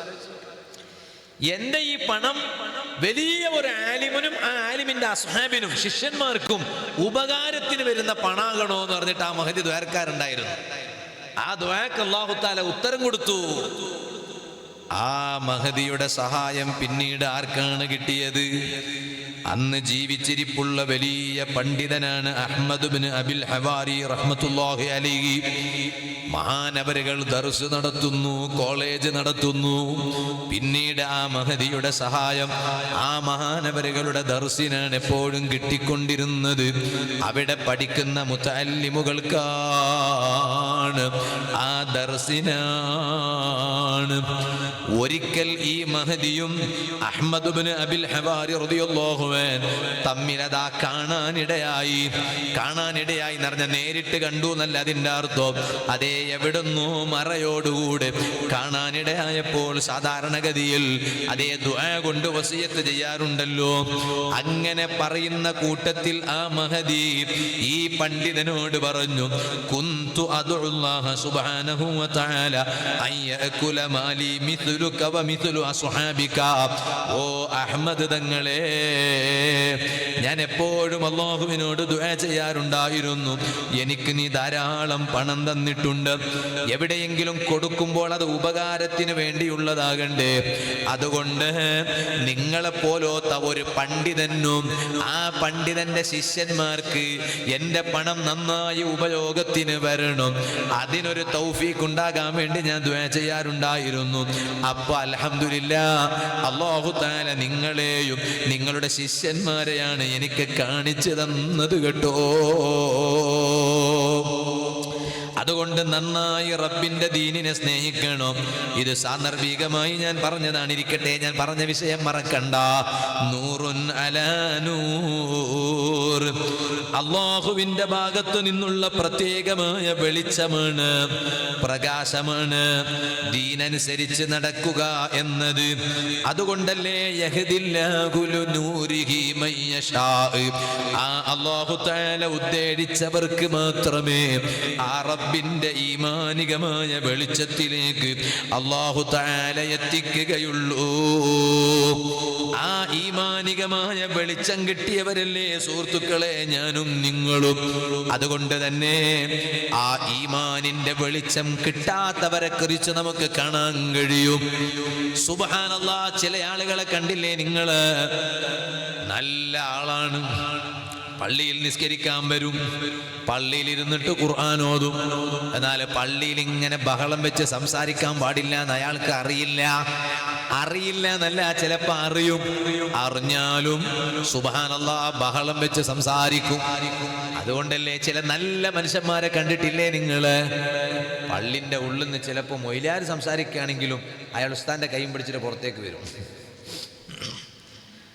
മൊയ്ലാർക്ക് മസ്അല ഉണ്ടാവും, മൊയ്ലാർ ചെയ്ത തെറ്റല്ല, അംഗങ്ങൾ തെറ്റിരിക്കാൻ പാടില്ല. മൊയ്ലാർക്ക് മസ്അല ഉണ്ടാവും, കാരണം ആ സംസാരിക്കുന്നത് മുഴുവനും ദുനിയവിയായ സംസാരമായിരിക്കൂല, അത് ആഖിറത്തേക്കും കൂടി ഉണ്ടാക്കിയെടുക്കാൻ പറ്റിയ സംസാരമായിരിക്കും. അതുകൊണ്ട് ആ ഉസ്താദ് അവിടെ തന്നെ സംസാരിക്കണേ. പക്ഷെ ഇയാൾക്ക് ചിലപ്പോൾ എല്ലാം ഇരുമുണ്ടായിക്കൊള്ളുന്നില്ല. പക്ഷെ ഇയാൾ എന്ത് മനസ്സിലാക്കിക്കണേ? പള്ളിയിൽ മിണ്ടാൻ പാടില്ല എന്ന് മനസ്സിലാക്കി.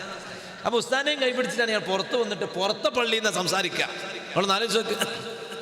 അത് അയാൾക്ക് അല്ലാഹു തആല ഈമാനിന്റെ ഒരു വെളിച്ചം ഇട്ട് കൊടുത്തുകൊണ്ടാണ് പള്ളിയിൽ ബഹളം വെച്ച് സംസാരിക്കരുതെന്ന് അയാൾക്കറിയാം. അതുകൊണ്ടാണ് അയാൾ അവിടെ മിണ്ടാത്തത്. പിന്നെ പുറത്ത് വന്നിട്ടാണ് അയാൾ സംസാരിക്കണത്. നിങ്ങളൊന്ന് ആലോചിച്ച്, അങ്ങനെ തന്നെയല്ലേ? എന്താ കാരണം ഈമാനുള്ള ഒരാൾക്ക് പള്ളിയിൽ വെച്ച് ബഹളം വെച്ച് സംസാരിക്കാൻ കഴിയില്ല. ഇന്ന് പക തീർക്കലും പള്ളിയിലാണ്. എന്തുകൊണ്ട് പള്ളിയിൽ ദുആ ചെയ്തിട്ട് ഫലം കിട്ടാത്തത്? അല്ലേ? പഴയ കാലത്ത് നിങ്ങൾ ശ്രദ്ധിച്ചിട്ടുണ്ടോ? ഞാനിതിപ്പോൾ ഇങ്ങനെ പറഞ്ഞാൽ എവിടേക്ക് കൊള്ളൂന്ന് എനിക്കറിയില്ല കേട്ടോ. പണ്ടൊക്കെ പള്ളിക്ക് നേർച്ച വെക്കലാണ്, അല്ലേ? അങ്ങനല്ലേ? എത്ര സ്ഥലങ്ങളിലുണ്ട് പള്ളിക്ക് നേർച്ച. എന്നാളൊരു സ്ഥലത്തൊക്കെ ഞാൻ പോയി നോക്കുമ്പോൾ അവിടെ നേർച്ചയാണ്. എന്താണെന്നറിയോ? നേർച്ച എന്താണെന്നറിയോ? ബക്കറ്റും കയറും ആണ്. കിട്ടണ ഫലമോ ഭയങ്കര ഫലാണ്. ശ്വാസം മുട്ടിനൊക്കെ ഭയങ്കര ഫലാണ്. ഇപ്പം ഇതും കേട്ടിട്ട് നമുക്ക് നാളെ മുതൽ വിളി വരും, എവിടെ ഉസ്താദ് അതൊന്ന് ചൊല്ലൊരു ഉസ്താദ്.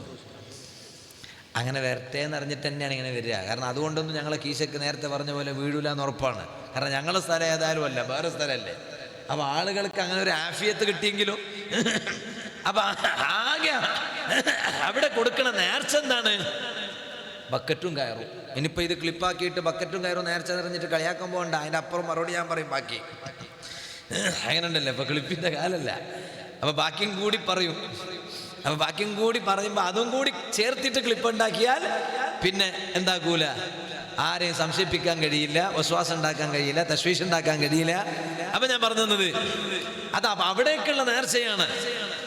എന്താ കാരണം? അത് അവിടുന്ന് അങ്ങനെ വന്നു എന്ന് പറഞ്ഞാൽ ഇപ്പം ആ ബക്കറ്റും കാരും എന്താ ചെയ്യുക? അതിൻ്റെ പൈസ കൊടുക്കാന്ന് അതിനർത്ഥം. ആ പൈസ, അതിൻ്റെ പൈസ അതിങ്ങനെ കൊടുക്കുക. പിന്നെ വീണ്ടും ബക്കറ്റും കയറും അവിടെ തന്നെ വെക്കുകയാണ്. ഞാൻ പറഞ്ഞു വന്നത് അങ്ങനെ നേർച്ച ചില സ്ഥലത്ത് പിന്നെ എന്താ നേർച്ച? ബൾബ് നേർച്ച വെക്കുകയാണ്. ബൾബ് നേർച്ച കൊടുക്കുക. നേർച്ച കൊടുക്കാന്ന് പറഞ്ഞാൽ അതായത് അവിടേക്ക് കൊടുക്കുക എന്നാണ്. നീയത്ത് വെച്ചിട്ട് അവിടെ കൊടുത്താൽ ഫലം കാണും. എന്നാണ് ഒരാൾ പറഞ്ഞു, ഒരു പള്ളിയുണ്ട്, പഴയ കാലത്ത് അങ്ങനെ കുറേ പള്ളികളുണ്ടായിരുന്നു. എന്താ കാരണം എന്നറിയാം? അവിടെ പഞ്ചസാര നേർച്ച വെക്കുക, പഞ്ചസാര കൊടുക്കുക. എന്താ പള്ളിക്ക് പഞ്ചസാര കൊടുക്കുന്നതിനാണ്? പള്ളിക്ക് പഞ്ചസാര കൊടുക്കുന്നത് പള്ളിയിലെ ഉസ്താദും മുക്രിക്ക ഉസ്താദും മറ്റു ഉസ്താദ്മാരെല്ലാം ചെയ്ത് എപ്പോൾ കട്ടൻ ചായ ഉണ്ടാക്കി കൊടുക്കാനാണ്. ഇപ്പം പിന്നെ ഷുഗർ തൊടുന്നേ ഇല്ല. പിന്നെ ഇതിന് പള്ളി പഞ്ചസാര അത് വെള്ളിയാഴ്ച ലേലം. ഇന്ന് വെള്ളിയാഴ്ച എപ്പോഴെങ്കിലും ലേലം വിളിക്കണ കാണുന്നുണ്ടാ?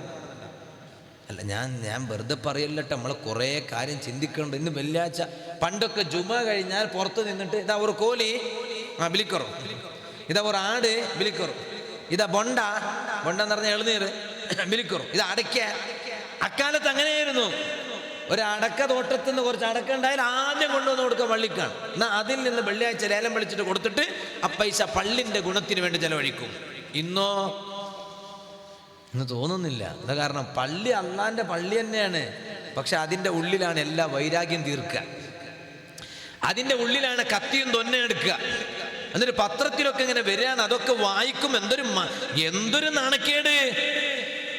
പള്ളിൻ്റെ ഉള്ളിൽ നിന്ന് കത്തിയും തൊന്നം പിടിച്ചിട്ട് തമ്മിലടി, അക്രമം, പോലീസ് വന്നിട്ട് പുറത്ത്. പണ്ട് എന്ത് പ്രശ്നം ഉണ്ടെങ്കിലും ആ പ്രശ്നം സോൾവ് ചെയ്യണത് എവിടെ നിന്നാണ്? നിങ്ങൾ പറയും, പള്ളിയിൽ നിന്നാണ്. അപ്പള്ളി പരിസരത്ത് വന്ന് നിന്നാൽ ആ പ്രശ്നത്തിന് സോൾവായി. ഇന്ന് പള്ളിന്റെ പ്രശ്നം പോലും കോടതിയിൽ കയറി നിൽക്കുകയാണ്. സങ്കടമല്ലേ മുസ്ലിമേ? എവിടെ പോയി ഈമാനിന്റെ വെളിച്ചം? എവിടെ പോയി? സുബ്ഹാനല്ലാഹ്, വ്യക്തി പ്രശ്നങ്ങൾ പോലും അല്ലാഹുവിന്റെ പള്ളിയിലോട്ട് വലിച്ചിറക്കിയിട്ട് നാട്ടിൽ ഭിന്നിപ്പുണ്ടാക്കുന്നവരില്ലേ? സുബ്ഹാനല്ലാഹ്, കുടുംബ പ്രശ്നം ഉണ്ടാക്കിയിട്ട് ആ കുടുംബ പ്രശ്നം പള്ളിയിൽ കൊണ്ടുവന്ന് ഇറക്കുന്നവരില്ലേ? എന്തൊരു സങ്കടമല്ലേ ഇത്! ഞാനിത് സർവ്വ യുവാക്കളോട് പറയട്ടെ, പുരുഷന്മാരോട് പറയട്ടെ. പള്ളിയിൽ തമ്മിലടിക്കുന്നത് പോകട്ടെ, കോലർ പിടിക്കുന്നത് പോകട്ടെ, വടിയെടുക്കുന്നത് പോകട്ടെ, ആക്രമിക്കുന്നത് പോകട്ടെ, കത്തി പിടിക്കുന്നത് പോകട്ടെ, അപ്പള്ളിയിൽ അതാ പള്ളിയുടെ ഉള്ളിൽ ബഹളം വെച്ച് റബ്ബിന്റെ പൊരുത്തത്തിലല്ലാത്ത ഒരു സംസാരവും അത് വലിയ അപകടമല്ലേ?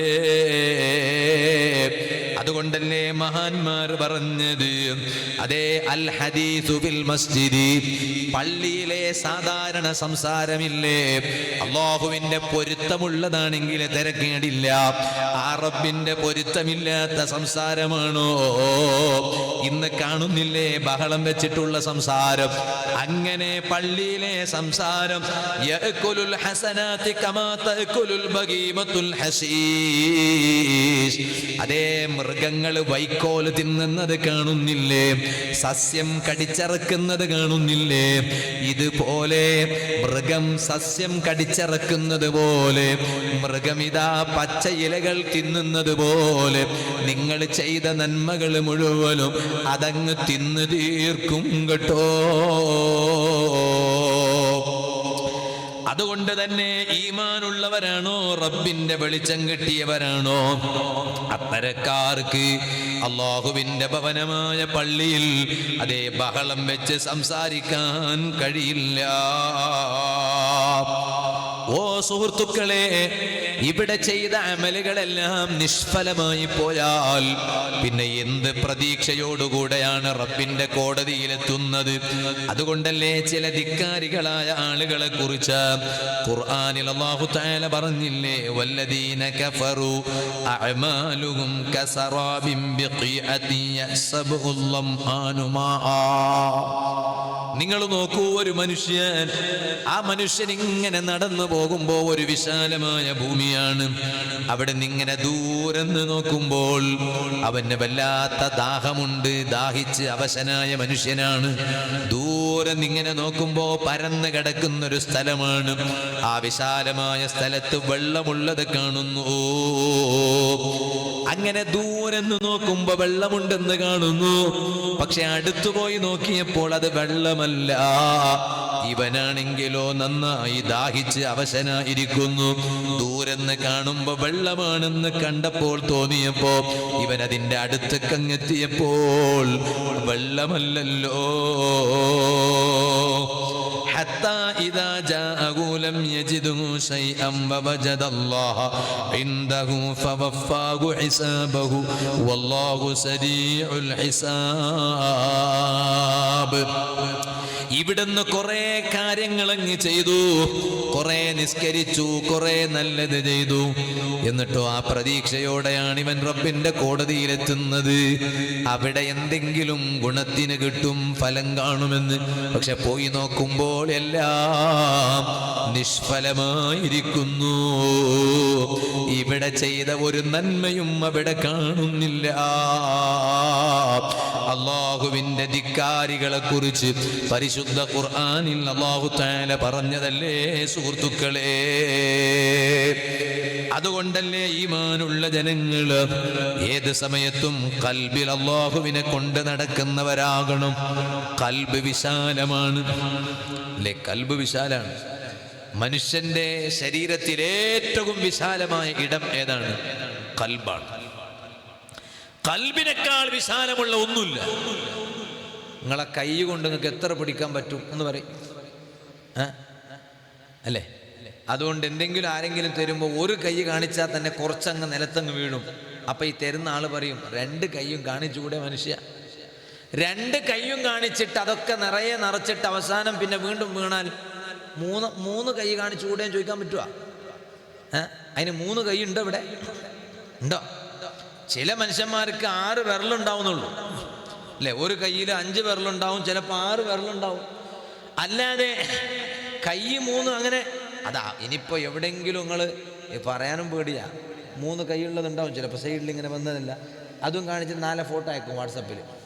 പക്ഷേ ഇന്നലെ നിങ്ങൾ വാളിൽ ചൊന്നാറല്ലേ, 2 കൈയല്ലേ എന്നിട്ടല്ലേ, 3 കൈ ഉണ്ടല്ലേ ഇവിടെ?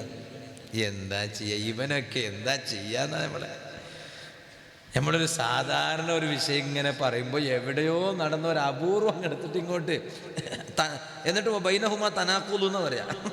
ഉസ്താമാരെ ഭാഷ വൈരുദ്ധ്യം ഉണ്ടല്ലോ എന്ന് പറയാം. ഞാൻ പറഞ്ഞ വിഷയം മറക്കണ്ട.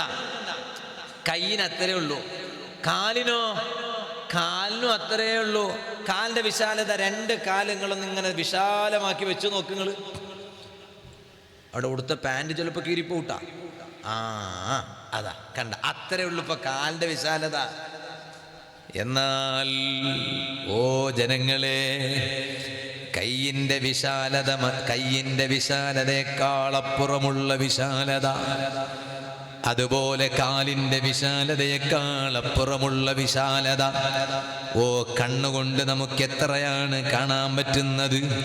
അതിനൊരു പരിധിയില്ലേ? ആ കണ്ണിന്റെ വിശാലതയേക്കാളപ്പുറമുള്ള വിശാലത പോരാ. കാതുകൊണ്ട് ചെവി കൊണ്ട് കേൾക്കുന്നത് എത്രയാണ്? ആ ചെവി കൊണ്ട് കേൾക്കുന്നതിന്റെ വിശാലതയേക്കാളപ്പുറമുള്ള വിശാലത. ഏറ്റവും വിശാലമായി കിടക്കുന്നത് ഖൽബാണല്ലോ. അതേ, എന്നെ ഒന്ന് ഖൽബിലിരുത്തുമെന്ന് ചോദിച്ചാൽ ഇല്ല, എൻ്റെ ഖൽബിൽ സ്ഥലമില്ല കേട്ടോ, എല്ലാം ഫുള്ളായിക്കണമെന്ന് പറയോ? ഒന്നും ആരും പറഞ്ഞിട്ടില്ല. കാരണം എന്താണ്? ഖൽബിന് വല്ലാത്ത വിശാലതയാണ്. അതുകൊണ്ടാണ് വിശാലമായ മനസ്സ് എന്നൊരു പ്രയോഗമില്ലേ പച്ച മലയാളത്തിൽ? വിശാലമായ കൈ, നല്ല വിശാലമായ കാല്, നല്ല വിശാലമായ മനസ്സ്. ആ മനസ്സിൽ ചെറുപ്പക്കാരെ ഇരുത്തേണ്ടവരെ ഇരുത്തണം, മനസ്സിൽ കൊണ്ട് നടക്കേണ്ടവരെ കൊണ്ട് നടക്കണം. ആ മനസ്സിൽ ഇരുത്തേണ്ടത് ഒന്നാമത്തത്, ആ മനസ്സിൽ കൊണ്ട് നടക്കേണ്ടത് ഒന്നാമത്തത് അല്ലാഹ്, എന്നെയും നിങ്ങളെയും പടച്ച സൃഷ്ടാവായ റബ്ബിനെയാണ്. റബ്ബിനെ ഖൽബ് കൊണ്ട് നടന്നാൽ പിന്നെ ആ മനസ്സിൽ ഇരുത്തേണ്ട എല്ലാവരെയും ഇരുത്താൻ കഴിയും.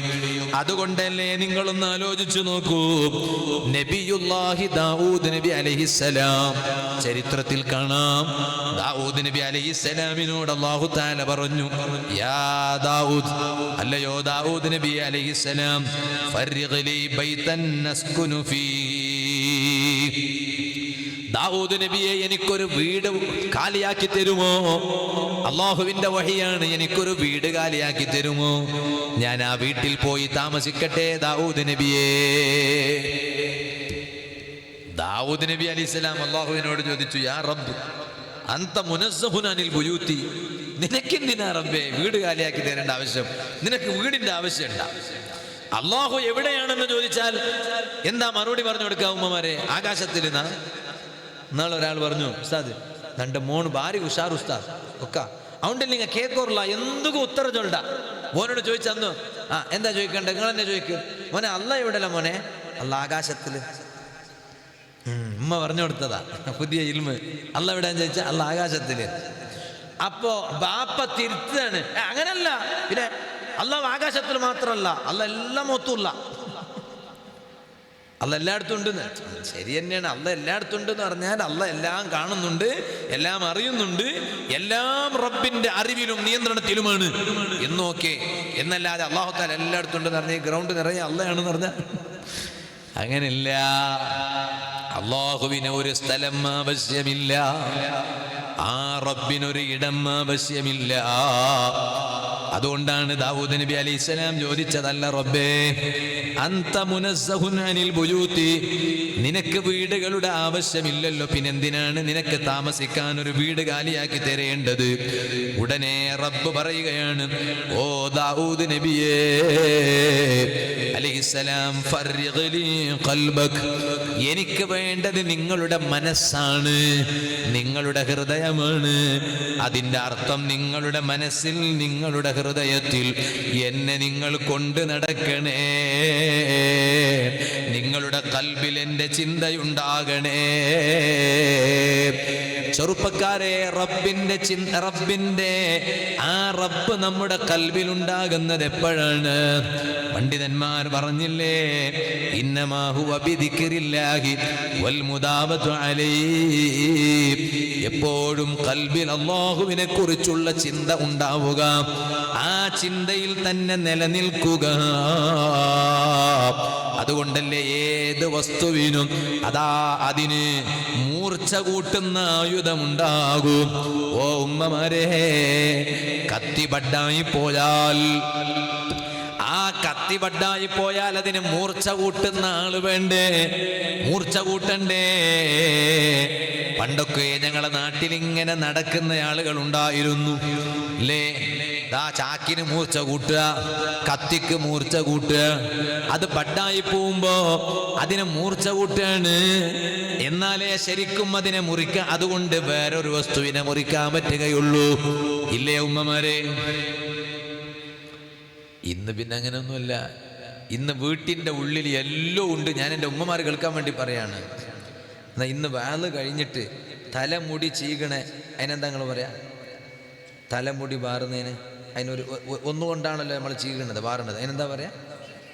ചീപ്പ്. അത് പറ്റ ചീപ്പായിരിക്കും. ഞാൻ വെറുതെ പറയല്ല. എന്താണ് വീട്ടിൻ്റെ സൗകര്യമൊക്കെ ഞങ്ങൾ ഉമ്മമാർ മനസ്സിലാക്കാൻ വേണ്ടി പറയാണ്. നിങ്ങളും വലിയ ആളൊന്നും വേണ്ട, അതന്നെ കുറേ കാലമായി. എന്താ ഈ ഉമ്മ കുട്ടി എന്നും സ്കൂളിലോട്ട് പോകുമ്പോൾ ഉമ്മ കുട്ടിൻ്റെ തലമുടി ഇങ്ങനെ ചീകാണ് ഈ ചീപ്പ് കൊണ്ട്. ചീപ്പ് ഞങ്ങളിങ്ങനെ ആലോചിക്കുന്ന, എന്ത് റബ്ബേ ഈ ചീപ്പിന് ചീപ്പ് എന്ന് പേര് വരാൻ കാരണം? സംഭവം ഒരു കാലം വരും, അന്ന് ഈ ചീപ്പ് പറ്റ ചീപ്പായി പോകും. ഇന്ന് നോക്ക്, ചീപ്പ് അതിൻ്റെ പല്ല് ശരിയില്ല, ഒക്കെ പീസായി പോയിക്കണം, കുറേ അങ്ങ് പോയി. ഇപ്പോൾ നോക്ക് ഉരുണ്ടിക്കണം. ഇപ്പോൾ ഇത് നമ്മളെ നാട്ടിലൊരു ചീപ്പുണ്ട്, നിങ്ങളുടെ നാട്ടിലുണ്ട് സംഭവം. അത് പേരങ്ങനെ പറയുമല്ലേ എനിക്കറിയില്ല. ചിക്കെടുക്കടെ ചീപ്പ് എന്ന് അതിന് പറയാം. സാധനം നിങ്ങൾ മനസ്സിലായ? റൗണ്ട് ചീപ്പ്, അൽ ചീപ്പ്, ചീപ്പാനി, കുറേ ചീപ്പില്ലേ? എത്ര ചീപ്പുണ്ട്? നീളത്തിൽ മാത്രമുള്ള ചീർപ്പ് വരെ. സംഭവം ചീർപ്പാണ്, ചീർപ്പിടാ. അപ്പൊ നീളത്തിലുള്ള ചീർപ്പ് വരെ. പിന്നെ ഈ പേന് നോക്കാനുള്ള ചീർപ്പ് വേറെ തന്നെ. അതിലെന്നെ ഇട്ടിട്ട് അതിലെന്നെ ഇങ്ങനെ മൂട്ടണേ. പണ്ടത്തെ ഉമ്മമാരൊക്കെ, അള്ളാഹു ഞങ്ങൾ ഉമ്മമാർക്ക് ബർക്കത്ത് ചെയ്യട്ടെ. ഇന്ന് എവിടെ പേന് നോക്കണേ? എവിടെ നിങ്ങൾ കണ്ടുകിട്ടെ പേന് നോക്കണേ? പണ്ടത്തെ ഒറ്റ കുട്ടിയും തലയിൽ എങ്ങനെ ആക്കാറില്ലായിരുന്നു. ഇന്ന് രാത്രി കുട്ടി കിടന്നുറങ്ങുമ്പോൾ നിങ്ങൾ ശ്രദ്ധിക്കണ്ട, ഇടക്ക് മെല്ലെ ഒന്ന് ഉണർന്നു നോക്ക്. കുട്ടി കിടന്നുറങ്ങുമ്പോൾ സത്യം, ഞാനിത് വെറുതെ പറയല്ല. എന്താ കാരണം? തലയിൽ പുണ്ണായതല്ല, തലയിൽ പേന് നിറഞ്ഞിട്ട് സൂ ആയിരിക്കുകയാണ്. ഞാൻ വെറുതെ പറയല്ല. എന്താ കാരണം? ഞങ്ങളെ ശരിയ ഈ ഭാഗത്തിൽ ശരിയ കുന്നിലും ഈ പരിസരത്തുള്ള ഉമ്മമാർക്ക് അൽഹംദുലില്ലാ കുട്ടികളെ തലയിലൊക്കെ ഇങ്ങനെ പേന നോക്കാനൊക്കെ നേരമുണ്ട്. പക്ഷെ ചില ഉമ്മമാർക്കതില്ല. അത് വലിയ വിഷയമാണ്. എന്നിട്ട് ഈ ചീർപ്പിങ്ങനെ, ആ റൗണ്ടിലുള്ള ചീർപ്പിനിങ്ങനെ മടങ്ങിയിരിക്കുക. എന്താ കാരണം? 2 കഷ്ണമായിട്ടുണ്ട്. ഇനി അത് 2 പീസായിട്ട് പോട്ട് നാള് പോയി നോക്കുമ്പോണ്ട് സുബ്ഹാനല്ലാഹ് ഇതൊരു പ്ലാസ്റ്റർ ഒട്ടിച്ചിട്ട് 2 ഒന്നും കൂടി ആക്കി വെച്ചിരിക്കുകയാണ്, മുറിഞ്ഞു പോയ ശേഷം. എന്താ കാരണം? പൈസ കൊടുത്തിട്ട് പുതിയ ചീർപ്പ് വാങ്ങാല്ല. സോഫ സെറ്റ് നോക്കുമ്പോൾ ഉമ്മ, ഞാൻ വെറുതെ പറയല്ല, ഇമാമിങ്ങൾ കിതാബിലൊക്കെ എഴുതി വെച്ച സോഫ സെറ്റ് നോക്ക് എന്ത് ഉഷാറ്, ജൂമർ ലൈറ്റ് നോക്ക് എന്ത് ഉഷാറ്. 1 ചീപ്പ്, 2 പല്ല് തേക്കുന്ന ബ്രഷ്. ടോയ്ലറ്റ് പോയി നോക്ക്, വാഷ്റൂമിൽ ആ ബ്രഷ് 1 ഈസ്റ്റുക്കും 1 വെസ്റ്റുക്കും 1 സൗത്തുക്കും 1 നോർത്തുക്കും, ഇങ്ങോട്ട് ഇറക്കം, കുറച്ച് അങ്ങോട്ട് ഇറക്കം. എത്ര കാലായി ഈ ബ്രഷ്, അതിനൊരു മാറ്റമില്ല. ഉമ്മ, ആ പൊളിഞ്ഞ ചീർപ്പൊക്കെ മാറ്റണം, എന്നിട്ട് നല്ലൊരു ചീർപ്പ് വെക്കണം. അതാണ് ഈ മുറിഞ്ഞു പോയ ചീർപ്പ് കൊണ്ട് തലമുടി ചെയ്യാൻ പാടില്ല. കുറേ കാര്യം ശ്രദ്ധിക്കേണ്ടുന്ന കൂട്ടത്തിൽ ഒന്നതാണ്. ഇരിക്കട്ടെ, ഞാൻ ഇപ്പോൾ അതിലേക്ക് കടക്കുന്നില്ല. ഞാൻ പറഞ്ഞ വിഷയം മറക്കണ്ട. ഇങ്ങനെ മൂർച്ച കൂട്ടുന്നതില്ലേ? എന്നാൽ ഏറ്റവും കൂടുതൽ മൂർച്ച കൂട്ടേണ്ടത് അതേ കത്തിക്ക് മാത്രമല്ലല്ലോ. ഓ യുവാക്കളെ, നമ്മുടെ ദേഹത്ത് ഒരു ഭാഗമുണ്ട്. ഓ പ്രായമുള്ള ഉപ്പമാരെ, നമ്മുടെ ശരീരത്തിൽ ഒരു ഭാഗമുണ്ട്. അത് ഏറ്റവും തെളിഞ്ഞു കാണേണ്ടുന്ന ഭാഗമാണ്. അത് നമ്മുടെ കൽബാണ് കേട്ടോ. ആ കൽബ്, അതിന് തുറുക്ക് പിടിക്കാൻ പാടില്ല. ആ മനസ്സ് ബഡായി പോകാൻ പാടില്ല. ആ കൽബ് എപ്പോഴും നല്ല തെളിച്ചത്തിലുണ്ടാകണം, വെളിച്ചത്തിലുണ്ടാകണം. എന്നാൽ ആ കൽബിന് തെളിച്ചം കൊടുക്കൽ എങ്ങനെയാണ്? ലോക നേതാവായ റഹ്മത്തുൽ ലിൽ ആലമീൻ സയ്യിദുൽ വറാ നബി മുഹമ്മദുർ റസൂലുള്ളാഹി സ്വല്ലല്ലാഹു അലൈഹി വസല്ലം നിങ്ങൾ പറഞ്ഞില്ലേ, അത് ബിദിക്രില്ലാ. അല്ലാഹുവിന്റെ ദിക്ർ എപ്പോഴും ചൊല്ലിക്കൊണ്ടിരിക്കുക. എപ്പോഴും ദിക്ർ ചൊല്ലുന്ന മനുഷ്യനാണോ എങ്കിൽ ആ മനുഷ്യന്റെ കൽബിന് അതുകൊണ്ട് മൂർച്ച കിട്ടും. വെറുതെയാണോ ബഹുമാനപ്പെട്ട ശൈഖുന താജുശ് ശരീഅ റബ്ബേ, വന്യരായ ശൈഖുനയുടെ ദറജ നീ വർദ്ധിപ്പിക്കണം റഹ്മാനെ. ആര് വന്നിട്ടും മാനവരുകളോട് ചോദിച്ചാൽ, എന്തെങ്കിലും ചൊല്ലി പറയാൻ തരണമെന്ന് ചോദിച്ചാൽ അവരോട് ചോദിക്കും. കാരണം എന്താണ്? അവർ എല്ലാം തികഞ്ഞവരാണ്. ഞങ്ങളോടാരും ചോദിക്കില്ല. എന്തേ കാരണം? ഞങ്ങളെല്ലാം തികഞ്ഞവരല്ല. എല്ലാം തികഞ്ഞവർ കഴിഞ്ഞുപോയി. അവരുടെ ബറക്കത്താണ് ഇന്ന് ഞാനും നിങ്ങളും അനുഭവിക്കുന്നത്. അവരുടെ എല്ലാം ബറക്കത്താണ് ഞാനും നിങ്ങളും ആസ്വദിക്കുന്നത്. അവരുടെ അധ്വാനത്തിന്റെ ഫലമാണ് ഞാനും നിങ്ങളും അതേ ഇന്ന് അനുഭവിക്കുകയും സന്തോഷിക്കുകയും ചെയ്യുന്നത്. അതുകൊണ്ടല്ലേ മഹാനവരുകൾ എല്ലാം കൊണ്ട് തികഞ്ഞതാണ്. സുബ്ഹാനല്ലാഹ്, എക്കാലത്തും ദർസ് നടത്തിയ മഹാൻ, ജീവിതത്തിന്റെ അവസാന നിമിഷം വരെ ദർസ് നടത്താനുള്ള ഭാഗ്യം കിട്ടുക എന്ന് പറഞ്ഞാൽ അതൊരു ചെറിയ വിഷയമാണോ സുഹൃത്തുക്കളെ? ഇന്നലെ ഞങ്ങളെ കർണാടകയിലെ വലിയൊരു പണ്ഡിതനാണ് ബഹുമാനപ്പെട്ട സൈനുൽ ഉലമ മാണി ഉസ്താദ്, അല്ലാഹു ആഫിയത്തുള്ള ദീർഘായുസ്സ് നൽകട്ടെ. ഉസ്താദിനെ കണ്ടപ്പോൾ ഉസ്താദ് പറഞ്ഞ ഒരു വാക്കാണ്, എനിക്ക് കൂടുതലൊന്നുമില്ല, ഒറ്റ ആഗ്രഹമേ ദുനിയാവിലുള്ളൂ, മുതഅല്ലിമീങ്ങൾക്ക് കിതാബ് ഇങ്ങനെ ഓതിക്കൊടുക്കണം, എന്നിട്ട് മരിക്കണം. എന്നിട്ട് അവസാനം ഉസ്താദ് പറഞ്ഞൊരു വാക്കുണ്ട്, സുബ്ഹാനല്ലാഹ്, മുതഅല്ലിമുകൾക്കിടയിൽ തന്നെ മരിച്ചാൽ ഒന്നും കൂടി ഖൈറായി പോയി. അവർക്ക് ദുനിയാവിൽ അവർ ജീവിച്ചു, ദുനിയാവിൽ അവർ ഓടി നടന്നു, പക്ഷേ ദുനിയാവിനെ കണ്ടിട്ടില്ല, ദുനിയാവിനെ ആസ്വദിച്ചിട്ടില്ല. ചിലപ്പോൾ വലിയ കാറിൽ സഞ്ചരിക്കുന്നത് ഞങ്ങൾ കണ്ടിട്ടുണ്ടാകും, താജുശ്ശേരി ഉസ്താദ് ചിലപ്പോൾ വലിയ വാഹനത്തിൽ സഞ്ചരിക്കുന്നത് കണ്ടിട്ടുണ്ടാകും, പക്ഷെ ആ വാഹനത്തിലൂടെ യാത്ര മഹാനവരുകൾ സുഖിച്ചിട്ടില്ല. അത് ചിലപ്പോൾ അതാ മഹാനവരുകൾ യാത്ര ചെയ്തിട്ടുണ്ടാകും, പക്ഷേ സുഖിച്ചിട്ടില്ല. മഹാനവരുകളുടെ മുന്നിൽ നല്ല സ്വാദിഷ്ടമായ ഭക്ഷണം കൊണ്ടുവന്ന് വെച്ചിട്ടുണ്ടാകും, അതേ വീട്ടുകാരെ സന്തോഷിപ്പിക്കാൻ മഹാനവരുകൾ അതിൽ നിന്ന് കഴിച്ചിട്ടുണ്ടാകും, പക്ഷേ കഴിക്കൽ കൊണ്ട് സുഖിച്ചിട്ടില്ല. കാരണം എല്ലാ സുഖങ്ങളും അതേ ദർസ് നടത്തുന്നതിലൂടെ ചെലവഴിച്ച മഹാൻ, ഇൽമു പറഞ്ഞു കൊടുക്കുന്നതിലൂടെ ചെലവഴിച്ച മഹാൻ, അത്രയും കാലം ദർസ് നടത്തിയതിന്റെ വെളിച്ചം ആ മുഖത്ത് കണ്ടില്ലേ? കൽബിൽ അങ്ങനെ ഒരു തെളിച്ചമുള്ളവരുടെ മുഖത്തിലല്ലേ അങ്ങനെ ഒരു വെളിച്ചം കാണുക? കൽബിൽ അങ്ങനെ ഒരു തെളിച്ചമില്ലാത്തവരുടെ മുഖത്ത് അങ്ങനെ ഒരു വെളിച്ചം കാണില്ല. പക്ഷേ ആ മഹാനവരുകൾ വഫാത്തായിട്ട് എത്ര കാലമായി? അവരുടെ എല്ലാം അധ്വാനം കൊണ്ടുണ്ടായ സ്ഥാപനമാണെന്ന് നേരത്തെ പറഞ്ഞില്ലേ? ഇപ്പോഴും ആ വെളിച്ചം ഈ പരിസരത്ത് കാണുന്നില്ലേ? ഈ നാടുകളിൽ കാണുന്നില്ലേ? അതെന്തുകൊണ്ടുണ്ടായതാണ്? ആര് വന്നിട്ട് മഹാനവരോട് എന്ത് പറഞ്ഞാലും അവിടൊന്ന് പറയും, നിങ്ങൾ സ്വലാത്ത് ചൊല്ലൂ, അതേ സ്വലാത്തുൽ ഹുദൂർ ചൊല്ലൂ, തഹജ്ജുദിന്റെ സമയത്ത് ചൊല്ലൂ, സുബഹിക്കും രാത്രിക്കും ചൊല്ലൂ, വെള്ളിയാഴ്ച പ്രത്യേകം ചൊല്ലൂ. അതേ മഹാനവരുകളുടെ മഖ്ബറയുടെ പരിസരത്ത് ഇവിടെ യഥാ വെള്ളിയാഴ്ച രാവുകളിൽ ബുർദ മജ്‌ലിസ് നടക്കുന്നില്ലേ? അവരൊക്കെ വഫാത്തായിട്ടുണ്ടെങ്കിലും ഇന്നും അവർ ജീവിച്ചിരിപ്പുള്ളത് പോലെയല്ലേ സുഹൃത്തുക്കളെ? എന്തേ കാരണം? അവരുടെ ജീവിതം അങ്ങനെയാണ്. അതേ, അവർ ദുനിയാവിന് മൂർച്ച കൂട്ടിയവരല്ല.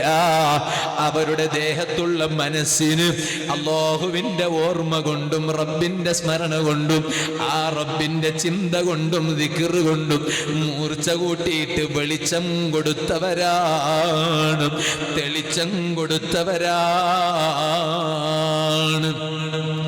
എന്റെ ഓർമ്മ ശരിയാണെങ്കിൽ ഇവിടെ അജ്മീർ ഖാജ തങ്ങളുടെ ആണ്ട് നേർച്ച നടക്കുകയാണ്. കുറെ കാലങ്ങളായി എന്നാ ഞാൻ മനസ്സിലാക്കുന്നത്. 43 എന്ന് പറഞ്ഞാൽ എനിക്ക് ഓർമ്മ ഉണ്ട്, ഞാൻ മുത്താലിമായി പഠിക്കുന്ന സമയത്ത് ഷെയ്ഖുന ഉസ്താദുൽ അസാത്തീദാണല്ല, ഒരുപാട് ഉസ്താദുമാരെ ഉസ്താദാണല്ല. അങ്ങനെ പേര് കിട്ടിയ 2 മഹാന്മാരെയാണ് ഞങ്ങൾക്ക് പ്രത്യേകം കേൾക്കാറുള്ളത്. ഒന്ന് ബഹുമാനപ്പെട്ട OK ഉസ്താദ് നവറല്ലാഹു മർക്കദ, അല്ലാഹു ദറജ വർദ്ധിപ്പിക്കട്ടെ. ഞങ്ങളെ ഈ ഭാഗങ്ങളിൽ ഞങ്ങൾക്ക് അങ്ങനെ പേര് കേൾക്കാൻ കഴിഞ്ഞത് ഒറ്റ മഹാനിലൂടെയാണ്. ഒരുപാട് ശിഷ്യന്മാർ മറ്റു ഉസ്താദുമാർക്കും ഉണ്ടെങ്കിലും ഉസ്താദുൽ അസാത്തീദ് ഷെയ്ഖുന താജുശ്ശേരി ഉസ്താദുമാരെ ഉസ്താദാണ്. അന്ന് അജ്മീർ ആണ്ട് നേർച്ചൊക്കെ നടക്കുമ്പോൾ എൻ്റെ ഓർമ്മ ശരിയാണെങ്കിൽ ഇപ്പോഴും എനിക്ക് ഓർമ്മയുണ്ട്, മുത്താലിമീങ്ങൾ എങ്ങളെപ്പോലെ ഞാനും ഇതുപോലെ അന്ന് വലിയ വലിയ മഹത്തുക്കളൊക്കെ സ്റ്റേജിൽ വന്നിരുന്ന ആ സമയം അവരൊക്കെ കഴിഞ്ഞുപോയി. ആ വന്നിരുന്നവരിൽ പലരും ഇന്ന് ഖബറുകളിലാണ്. അല്ലാഹുവേ, നീ അവരുടെയൊക്കെ മദദ് ഞങ്ങൾക്ക് തരണേ അല്ലാഹ്. അന്ന് ഈ മുത്താലിമുകൾ ഇരിക്കുന്നത് പോലെ അന്നൊക്കെ വന്നിട്ട് ഇരുന്നതിൻ്റെ ബറക്കത്തായിരിക്കും ഇന്ന് ഈ വേദികളിലൊക്കെ ഞങ്ങൾക്ക് വാദ് പറയാനൊക്കെ അവസരം ഉണ്ടാകണത്. അന്ന് ഞങ്ങൾ ആ വന്നിരുന്നത് ഇപ്പോഴും ഓർമ്മയുണ്ട്. കാരണം ഉസ്താദിൻ്റെ ശിഷ്യന്മാരെ ദർശനമൊക്കെ കുട്ടികൾ വരും, അപ്പോൾ ഞങ്ങളൊക്കെ അന്ന് വന്നിരുന്നു ഇവിടെ. അപ്പം അങ്ങനെ വന്നത് ഞങ്ങൾക്ക് ഇപ്പോഴും ഓർമ്മയുണ്ട്. എന്നാൽ ഇത്രയും കാലങ്ങളിലായി അജ്മീർ ഖാജാ തങ്ങളുടെ പേരിൽ ഇവിടാണ്ട് നേർച്ച നടത്തുന്നു. ഓ സുഹൃത്തുക്കളെ, ഖാജാ തങ്ങൾ വഫാത്തായിട്ട് എത്ര കാലമായി? ഏത് റജബ് മാസം ആവർത്തിച്ചു വരുമ്പോഴും ഖാജാ തങ്ങളെ ഓർക്കപ്പെടുന്നു. ഏതോ ഒരു റജബിന്റെ 6 തിങ്കളാഴ്ച രാവിലല്ലേ ഖാജാ തങ്ങൾ വഫാത്തായത്. പക്ഷേ എല്ലാ റജബ് മാസവും ആവർത്തിച്ചു വരുമ്പോൾ മഹാനവരികളെ ഇവിടുന്ന് ഓർക്കാറില്ലേ? എന്തേ കാരണം? അവരെല്ലാം ഖൽബിന് വെളിച്ചം കൂട്ടിയവരാണ്. ഞാൻ എൻ്റെ വാല് നിർത്തട്ടെ സുഹൃത്തുക്കളെ, അവരെല്ലാം ഖൽബിൽ വെളിച്ചം കൂട്ടിയവരാണ്. അതുകൊണ്ട് തന്നെ അവരുടെ പേരിൽ നമ്മൾ ഇവിടെ ദിവസങ്ങളോളം പരിപാടി സംഘടിപ്പിക്കുമ്പോൾ വാല് പറഞ്ഞിട്ട് മാത്രം ഞാൻ പോയാ പോരാ. എന്നെ പോലെയുള്ള ഉസ്താദുമാരുടെ വാല് കേട്ടിട്ട് മാത്രം നിങ്ങൾ പോയാ പോരാ. അവരെല്ലാം ഖൽബിന് തെളിച്ചം കൂട്ടിയതുപോലെ ഞങ്ങളും അല്ലാഹുവിന്റെ ചിന്തയിലൂടെ ഖൽബിനൊരു വെളിച്ചം കൂട്ടാൻ ശ്രമിക്കണേ. ബഹുമാനപ്പെട്ട സുൽത്താനുൽ ഹിന്ദ് ഗരീബ് നവാസ് ഖാജാ മുഈനുദ്ദീൻ ചിശ്തിയിൽ അജ്മീരി, ഞാനൊരു ചെറിയ ചരിത്രം പറഞ്ഞ് ഇന്നത്തെ വാദു നിർത്തുന്നു. മോമിനീങ്ങളെ വിഷമല്ലെങ്കിൽ ഒന്ന് എണീറ്റ് നിൽക്കുമോ? അവിടെ തന്നെ നിന്നാ മതി. നിൽക്കാൻ പ്രയാസമുണ്ടെങ്കിൽ പ്രായമുള്ള ഉപ്പമാർ അവിടെ തന്നെ ഇരുന്നോളൂ. ഒരു ചെറിയ ചരിത്രം നമുക്ക് ബറക്കത്തിനു വേണ്ടി ഇവിടെ ഇൻഷാ അല്ലാഹ് നിന്നിട്ട് കേൾക്കാം. അല്ലാഹുവേ, ഞങ്ങളാരും എല്ലാം തികഞ്ഞവരല്ല റഹ്മാനെ, എല്ലാം തികഞ്ഞവർ കഴിഞ്ഞുപോയി. ഞങ്ങൾ നാഖിസീങ്ങളാണ്, ഞങ്ങൾ കുറവുകളുള്ളവരാണ്. എല്ലാം തികഞ്ഞ ഞങ്ങളെ മഹാന്മാരായ മശായിഖുമാരെ ബറക്കത്തുകൊണ്ട് നീ ഞങ്ങളെ അവരുടെ വഴിയിലൊന്ന് എത്തിച്ചു തന്ന് പരിപൂർണതയുള്ളവരാക്കി തരണേ അല്ലാഹ്. സുഹൃത്തുക്കളെ, ഖൽബാണ് വലിയ വിഷയം. ആ ഖൽബിന് നല്ല തെളിച്ചം കൊടുക്കണം, ആ ഖൽബിന് നല്ല വെളിച്ചം കൊടുക്കണം.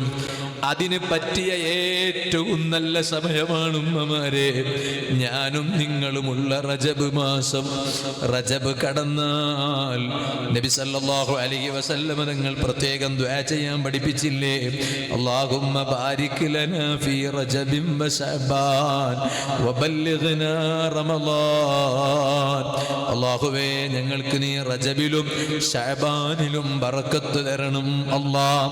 റമളാനിനെ എത്തിച്ചു തരണം അല്ലാഹ്. എന്തിനാണ് റമളാനിനെ എത്തിച്ചു തരേണ്ടത്? നോമ്പ് നോൽക്കേണ്ടുന്ന മാസമാണ് റമളാൻ. ഇന്ന് എൻ്റെ ഉമ്മ എന്നെ വിളിച്ചിട്ട് ചോദിച്ചു ഒരു മസാല. സുബ്ഹാനല്ലാഹ്, അങ്ങനെയാണ്. ഞങ്ങളെ നേരിട്ട് വിളിക്കാൻ കഴിയാതാവുമ്പോൾ പിന്നെ ഉമ്മാനെ വിളിച്ചിട്ടാണ് പലരും ചോദിക്കുക.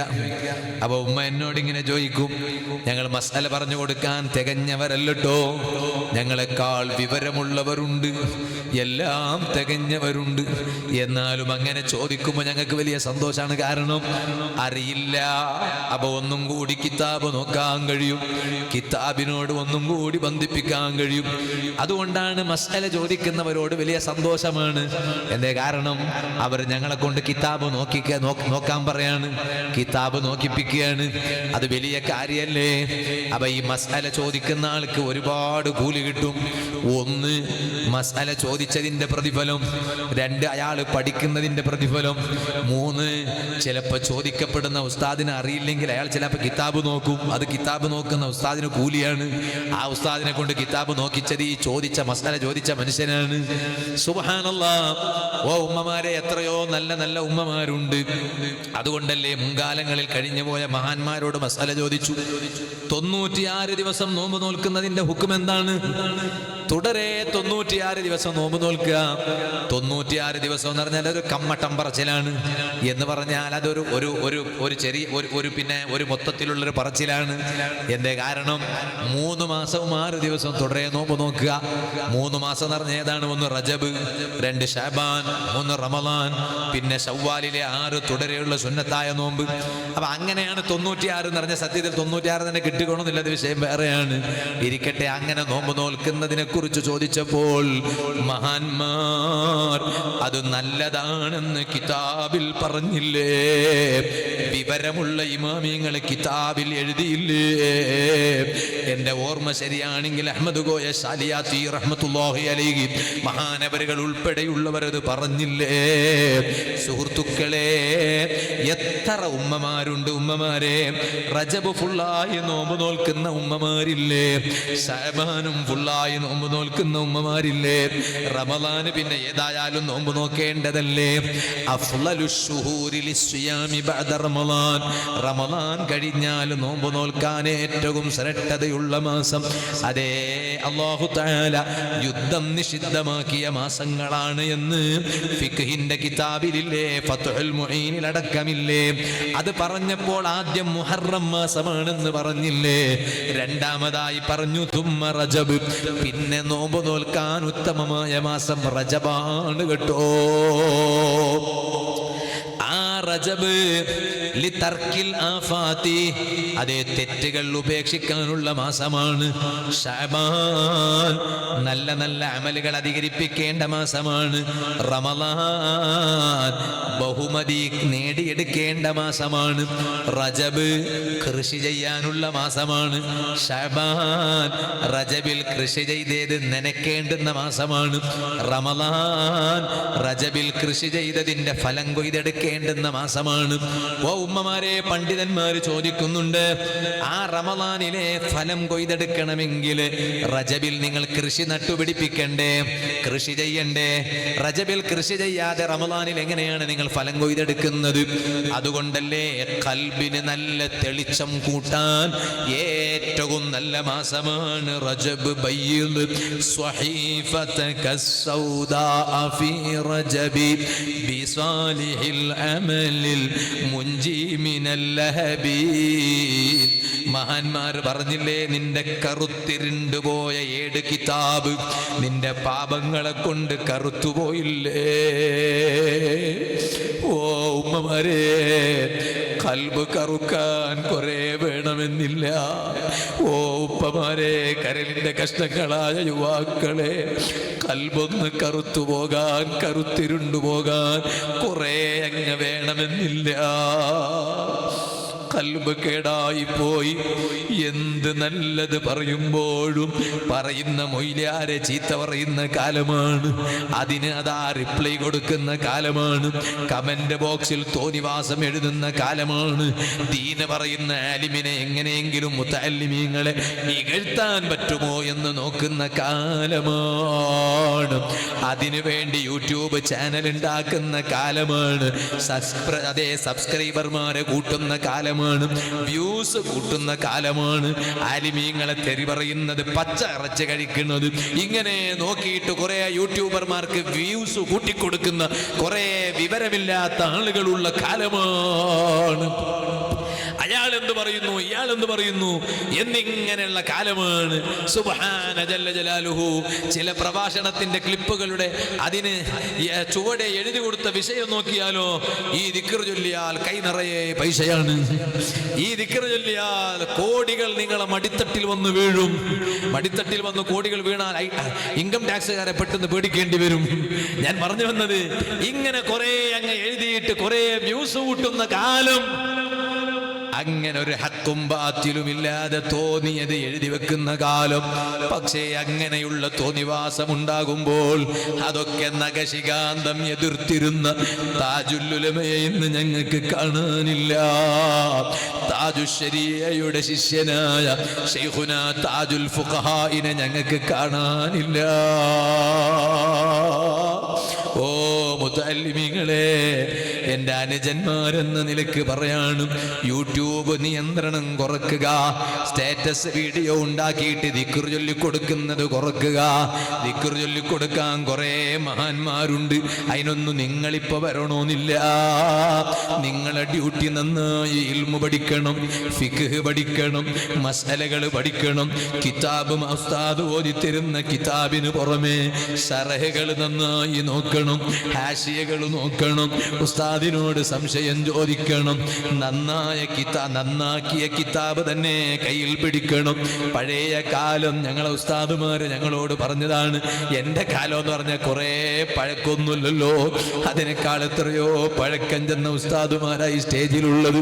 ഞങ്ങളെ കുട്ടിക്കാലം മുതൽക്ക് തന്നെ കാണുന്ന ഉസ്താദുമാരടക്കം ഈ സ്റ്റേജിലുണ്ട്. അല്ലാഹുവേ, നീ അവർക്കൊക്കെ ആഫിയത്തുള്ള ദീർഘായുസ്സ് നൽകണേ അല്ലാഹ്. അന്ന് ഞങ്ങൾ കിതാബ് വാങ്ങുമ്പോ അതേ സൈദാലി ഉസ്താദ് നന്നാക്കിയ ഫത്ഹുൽ മുഈൻ ഉണ്ടോ, കരിങ്ങപ്പാറ ഉസ്താദ് നന്നാക്കിയ ഫത്ഹുൽ മുഈൻ ഉണ്ടോ? എന്തേ കാരണം? ഫത്ഹുൽ മുഈൻ ഉസ്താദ് ഇങ്ങനെ കിതാബ് ഓതി തരുമ്പോ വക്കത്ത് സൈദാലി ഉസ്താദ് എന്തെഴുതിയിട്ടുണ്ട്, കരിങ്ങപ്പാറ ഉസ്താദ് എന്തെഴുതിയിട്ടുണ്ട്. അവരൊക്കെ കുറെ കിതാബുകൾ നോക്കിയിട്ട് അതേ കറുത്ത മഷിയുടെ അതേ മഷി കൊണ്ടങ്ങ് എഴുതി വെച്ചു. എത്ര പ്രയാസം! ഈ അടുത്ത് ഞാനതാ കരിങ്ങപ്പാറ വാതിന് ചെന്നപ്പോ കരിങ്ങപ്പാറ ഉസ്താദിന്റെ പേരക്കുട്ടിയുടെ വീട്ടിൽ ഭക്ഷണത്തിന് പോയി. അലമാരയിൽ നിറയെ കിതാബാണ്. കരിങ്ങപ്പാറ ഉസ്താദ് സ്വന്തം കൈകൊണ്ട് എഴുതിയ കിതാബാണ്.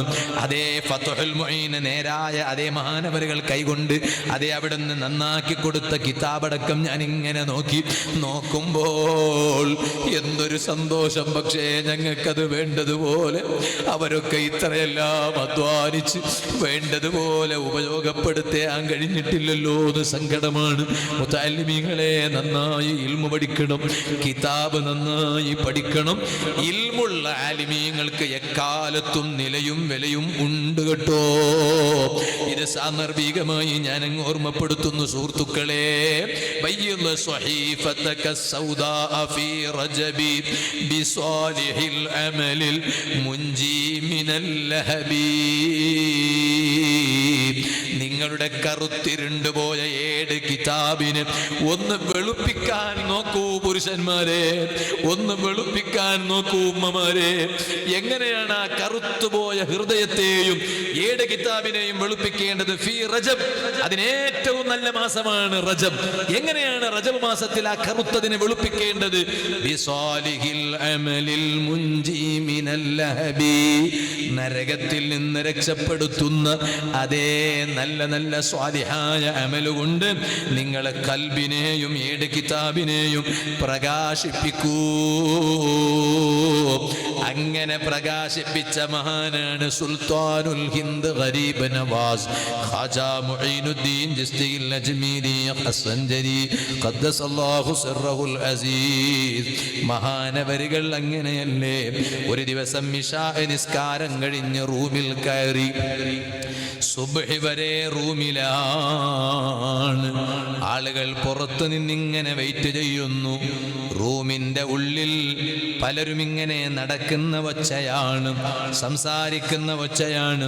ഖാജാ തങ്ങൾ പ്രത്യക്ഷത്തിൽ റൂമിന്റെ ഉള്ളിൽ ഒറ്റക്കാണ്. സുബ്ഹിയോടടുത്ത സമയമാകുമ്പോൾ ഖാജാ തങ്ങൾ പുറത്തു വരുന്നത് കാണുന്നില്ല.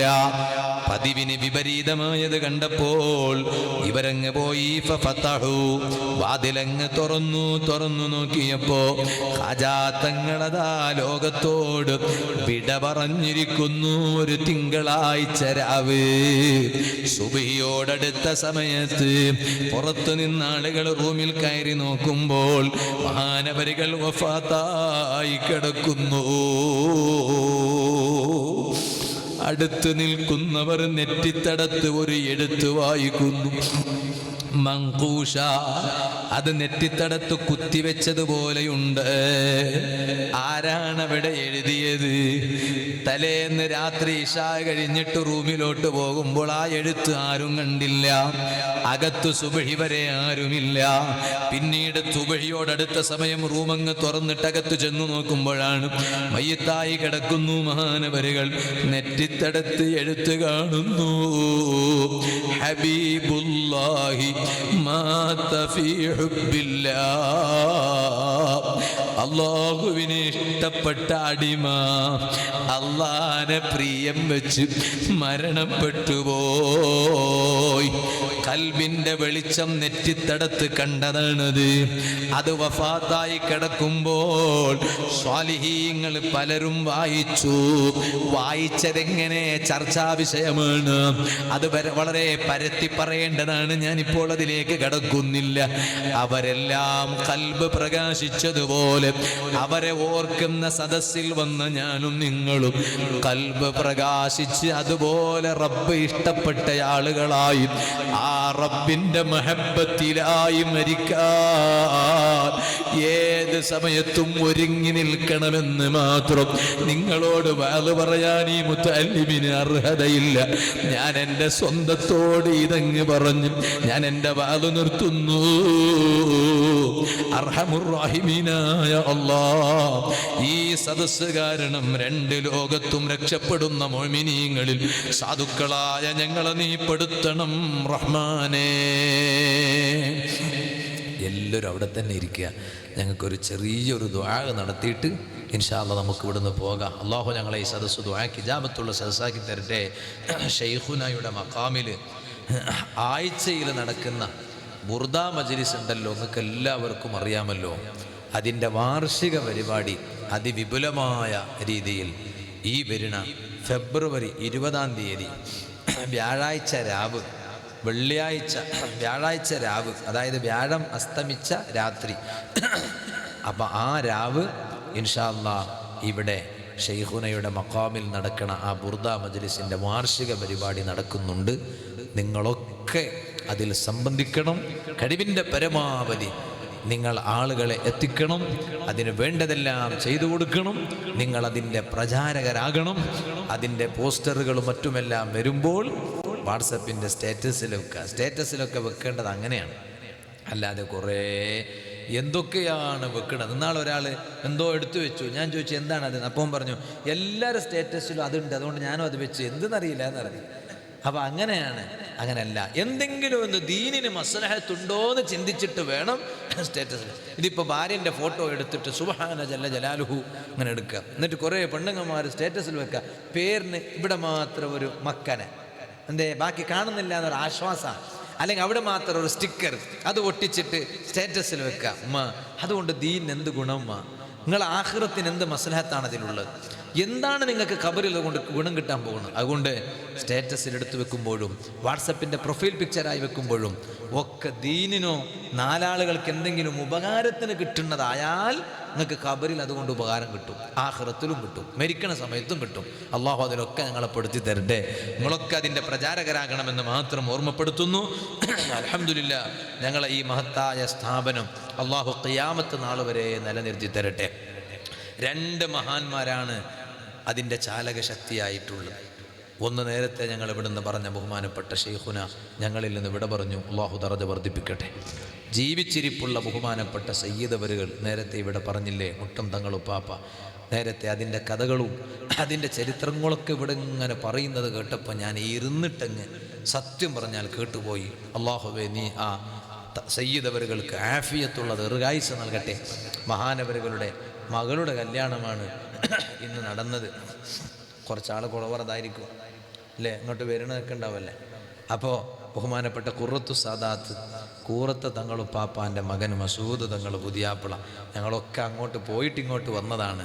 അള്ളാഹുവേ, നീ അവരുടെ ദാമ്പത്യ ജീവിതത്തിൽ ബർക്കത്ത് ചെയ്യണം റഹ്മാനെ, ഖൈർ നൽകണേ റഹ്മാനെ. എല്ലാ മഹാന്മാരും അവിടെ ഉണ്ടായിരുന്നു. ഷെയ്ഖുനാ സുൽത്താനുൽ ഉലമ ഉസ്താദ് മണിക്കൂറുകൾക്ക് മുമ്പ് തന്നെ അവിടെ വന്നിങ്ങനെ കാത്തിരിക്കുകയായിരുന്നു. എല്ലാവരും ഉണ്ടായിരുന്നു, എല്ലാ മഹാന്മാരും. ബഹുമാനപ്പെട്ട കുമ്പോൾ തങ്ങളുപ്പാപ്പ ഷെയ്ഖുനയുടെ പ്രധാന ശിഷ്യന്മാരിൽ മഹാനരല്ലേ. അള്ളാഹുവേ, കുമ്പോൾ സാദാത്തുക്കൾക്ക് നീ ആഫിയത്ത് കൊടുക്കണേ അല്ലാ, ദീർഘായുസ് കൊടുക്കണേ അല്ലാ. കുമ്പോൾ തറവാട്ടിലെ കാരണർ, നമ്മുടെയൊക്കെ നേതൃത്വമായ കുമ്പോൾ സയ്യിദ് അവരുകൾക്ക് നീ ആഫിയത്തുള്ള ദീർഘായുസ് കൊടുത്ത് ആ കരങ്ങൾക്ക് ശക്തി പകർന്നു കൊടുക്കണേ അല്ലാ.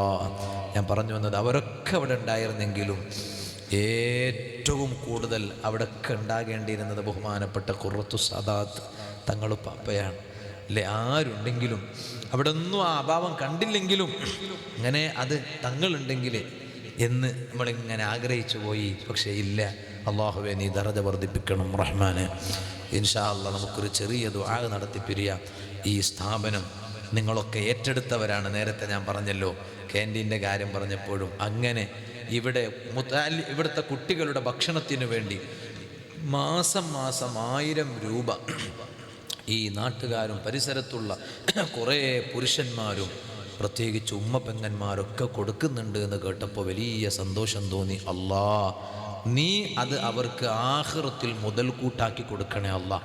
അല്ലേ, ഇവിടെ ഞങ്ങൾക്കൊരു കുറവും വരാനില്ല, എന്തിനും വഴിയുണ്ട്. ഞങ്ങൾക്ക് വേണ്ടതൊക്കെ അവിടെയാണ്. അവിടെ കുറേ വേണം, അവിടെ എത്ര ഉണ്ടായാലും മതിയാവില്ല ഉമ്മ.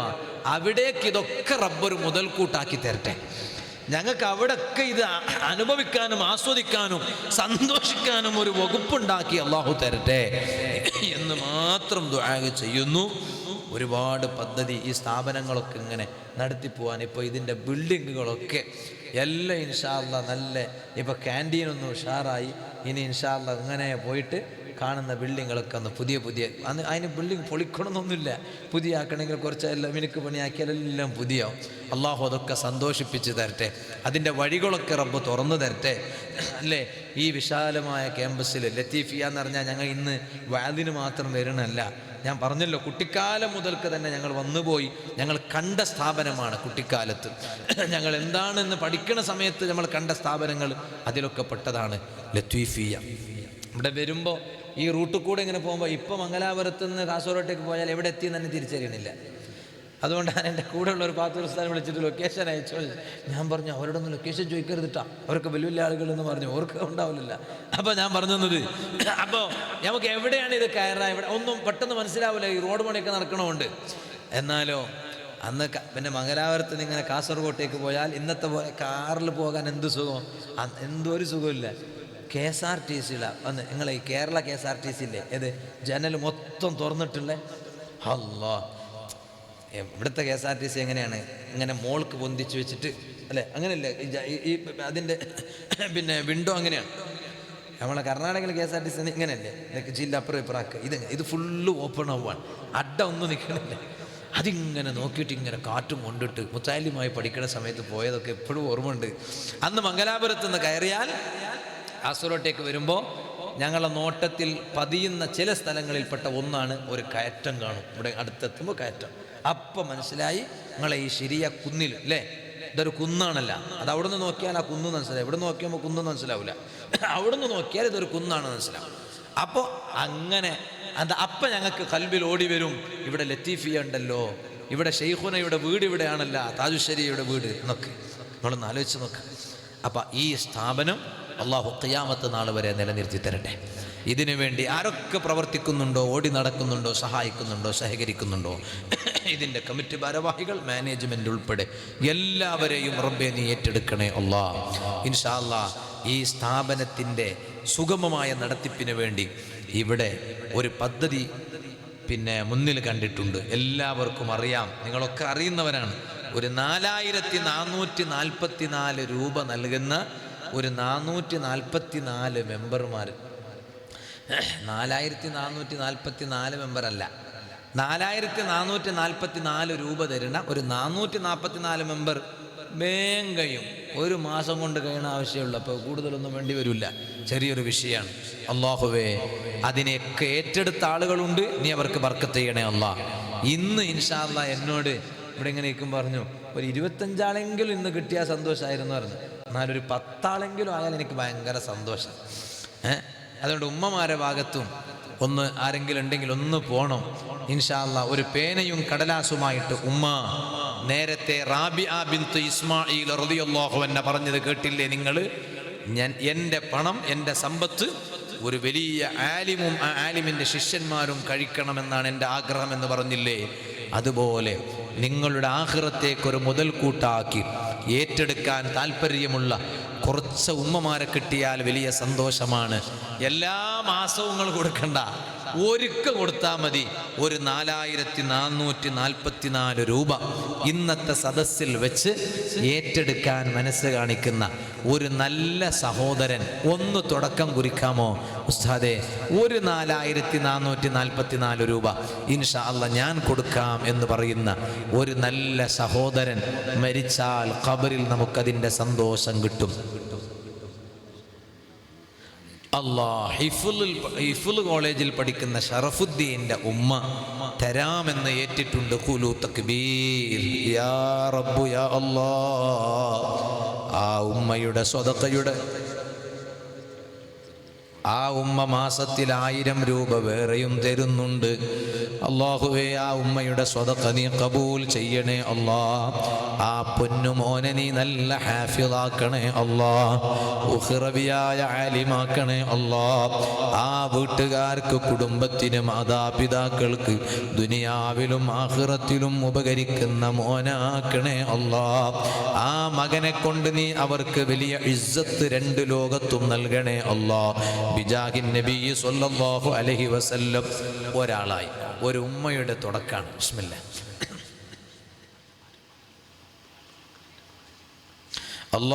ശൈഖുനയുടെ മരുമകൾ MP അബൂബക്കർ എന്നവരുടെ ഭാര്യ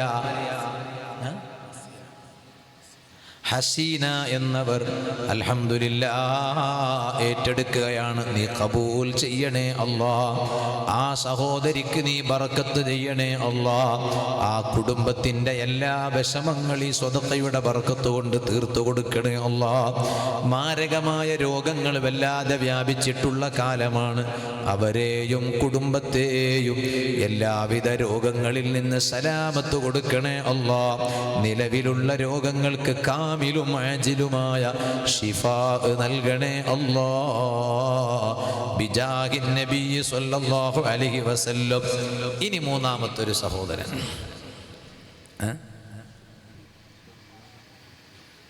ഈ കാശ് റമളാനാകുമ്പോൾ കൊടുത്താൽ മതി. അപ്പം നല്ല സമയമുണ്ട്. ഇപ്പം അല്ലാഹുമ്മ ബാരിക് ലനാ ഫി റജബ് എന്ന് പറയാൻ തുടങ്ങിയിട്ടേ ഉള്ളൂ. ഇൻഷാ അല്ലാഹ് വബല്ലിഗ്നാ റമളാൻ എന്നായപ്പോൾ ബിസ്മില്ലാ. അപ്പം റമളാൻ കൊടുത്താൽ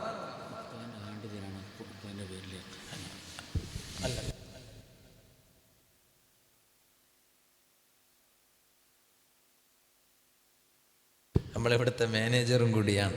ഉസ്താദിൻ്റെ ഷേഖുനയുടെ പുതിയാപ്പിള്ളയാണ്. അല്ലാഹുവേ, ഉപ്പാൻ്റെ ആണ്ടിൻ്റെ സമയമാണ് ഇന്ന്. ഉപ്പാൻ്റെ ആണ്ടിൻ്റെ ദിവസമാണ്. അതുകൊണ്ട് ഉപ്പാൻ്റെ പേരിൽ ഞാനും ഏറ്റെടുക്കുന്നു എന്ന് പറഞ്ഞു. റബ്ബേ, നീ കബൂൽ ചെയ്യണേ അല്ലാ. അല്ലാഹുവേ, നീ അവരുടെ പ്രിയപ്പെട്ട ഉപ്പാൻ്റെ ഹദറത്തിലേക്ക് ഇന്നത്തെ ഈ മഹത്തായ മജ്ലിസിലെ ഈ ദുആ നീ അവർക്ക് എത്തിച്ചു കൊടുക്കണേ അല്ലാ. അതിൻ്റെ മിസ്ല് സവാബ് എത്തിച്ചു കൊടുക്കണേ അല്ലാ. ഖബർ വിശാലമാക്കണേ അല്ലാ. സ്വർഗീയ ഖബറാക്കണേ അല്ലാ. മകന്റെ ഈ സ്വതക കണ്ട് ഖബറിൽ ആശ്വാസമേകുന്ന ബാപ്പയാക്കണേ അല്ലാ. ബാപ്പാന്റെ പേരിൽ സ്വതക ഏറ്റെടുത്ത മകനും അവരുടെ പ്രിയപ്പെട്ട അതേ ഭാര്യക്കും കുടുംബത്തിനും നീ എല്ലാ നിലക്കുള്ള ഖൈറും സന്തോഷവും നൽകണേ അല്ലാ. 3 ആളായി അൽഹംദുലില്ലാഹ്. നാലാമത്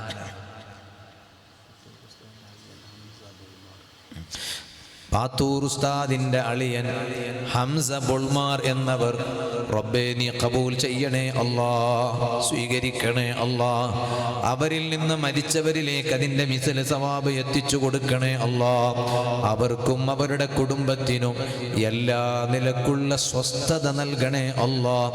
എന്തെങ്കിലും നേടിക്കിട്ടാനുള്ള വിഷയമുണ്ടോ റബ്ബേ, ഈ നല്ല സംരംഭത്തോട് കൈകോർക്കുന്നതിൻ്റെ ബറക്കത്ത് കൊണ്ട് നീ അവർക്ക് എത്രയും പെട്ടെന്ന് ഹാസിലാക്കി കൊടുക്കണേ അല്ലാ.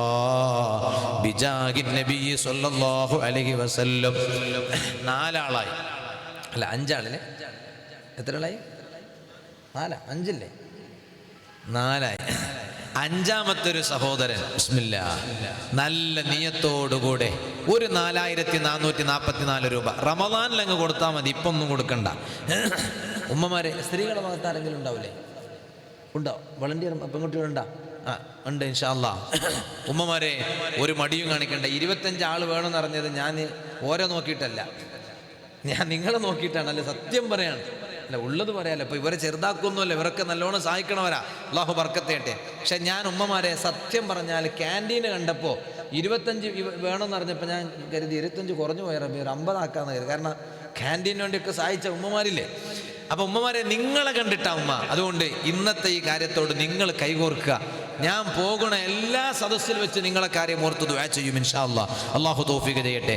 അഞ്ചാമത്തെ ഒരു സഹോദരൻ,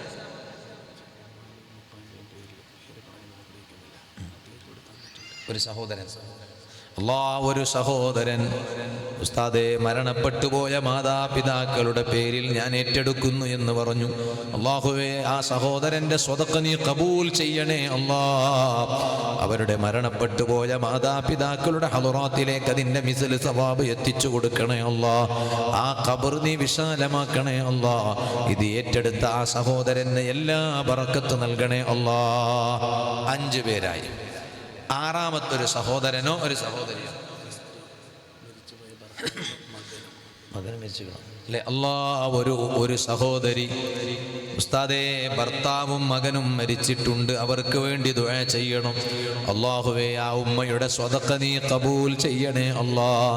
അവരുടെ ഭർത്താവിൻ്റെയും മകൻ്റെയും ഹളറാത്തിലേക്ക് അതിൻ്റെ മിസ്ൽ സവാബ് എത്തിച്ചു കൊടുക്കണേ അല്ലാ. അവരുടെ ഖബർ നീ വിശാലമാക്കണേ അല്ലാ. എന്തൊരു നല്ല മനസ്സോടെയായിരിക്കും ആ ഉമ്മ ഈ സ്വതക്ക ഏറ്റെടുത്തിട്ടുള്ളത്. റബ്ബേ, ആ ഉമ്മാക്ക് നീ നല്ല ആഫിയത്തുള്ള ദീർഘായുസ് നൽകണേ അല്ലാ. ക്യാൻസർ, ട്യൂമർ ഉൾപ്പെടെയുള്ള രോഗങ്ങൾ വല്ലാതെ വ്യാപിച്ചിട്ടുള്ള കാലമാണ്.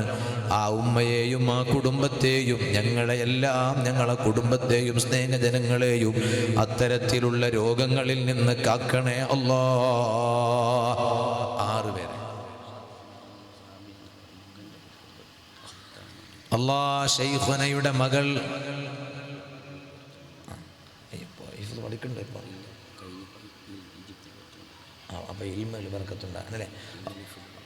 അല്ലാഹുവേ, ശൈഖുനയുടെ മകൾ റാബിഅ എന്നവർ മകൻ ഹിഫ്ള് പഠിച്ചു, ഇപ്പൊ ഈജിപ്തിൽ പഠിക്കുകയാണ്.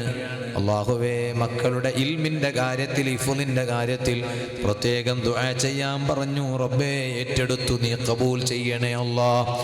റബ്ബേ, ആ സഹോദരിയുടെ സ്വതക്ക നീ കബൂൽ ചെയ്യണേ അല്ലാ. ആ മകനെ വലിയ ഹാഫിളും ആലിമുമാക്കണേ അല്ലാ.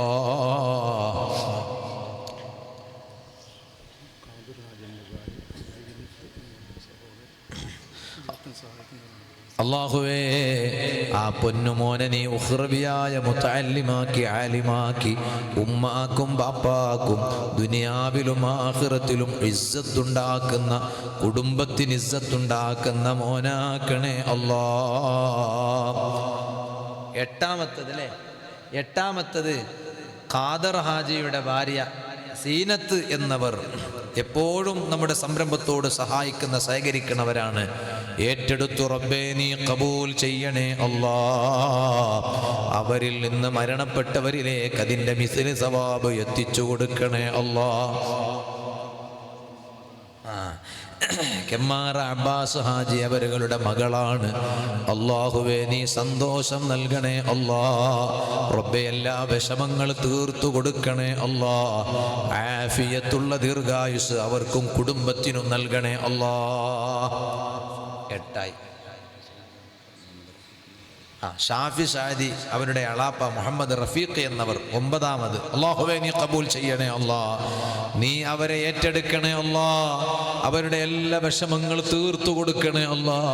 അല്ലാഹുവേ, നിത്യരോഗിയാക്കല്ലേ റബ്ബേ. എന്ത് രോഗം ഉണ്ടെങ്കിലും ശിഫയാക്കണേ അല്ലാ. ബർക്കത്ത് എല്ലാറ്റിലും നൽകണേ അല്ലാ. അല്ലാഹുവേ, ഇതിനോട് കൈകോർക്കുന്ന എല്ലാവരെയും നീ ഏറ്റെടുത്ത് അവരുടെ ദുനിയവിയും ഉഖ്റവിയുമായ എല്ലാ കാര്യത്തിനും നീ റാഹത്ത് നൽകണേ അല്ലാ. ബിജാഹി നബി സല്ലല്ലാഹു അലൈഹി വസല്ലം. 9 ആളായി. 10ാമത്തൊരു സഹോദരൻ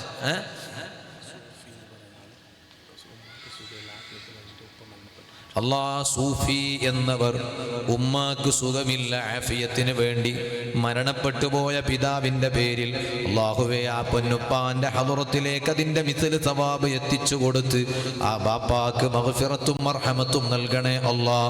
ദറജ വർദ്ധിപ്പിക്കണേ അല്ലാ. ഉമ്മാക്ക് നീ നല്ല ആഫിയത്ത് നൽകണേ അല്ലാ. ഉമ്മാന്റെ രോഗം മാറ്റി കൊടുക്കണേ അല്ലാ. ആ ഉമ്മാന്റെ തണല് നല്ല ആഫിയത്തോടെ ദീർഘകാലം നിലനിർത്തണേ അല്ലാ.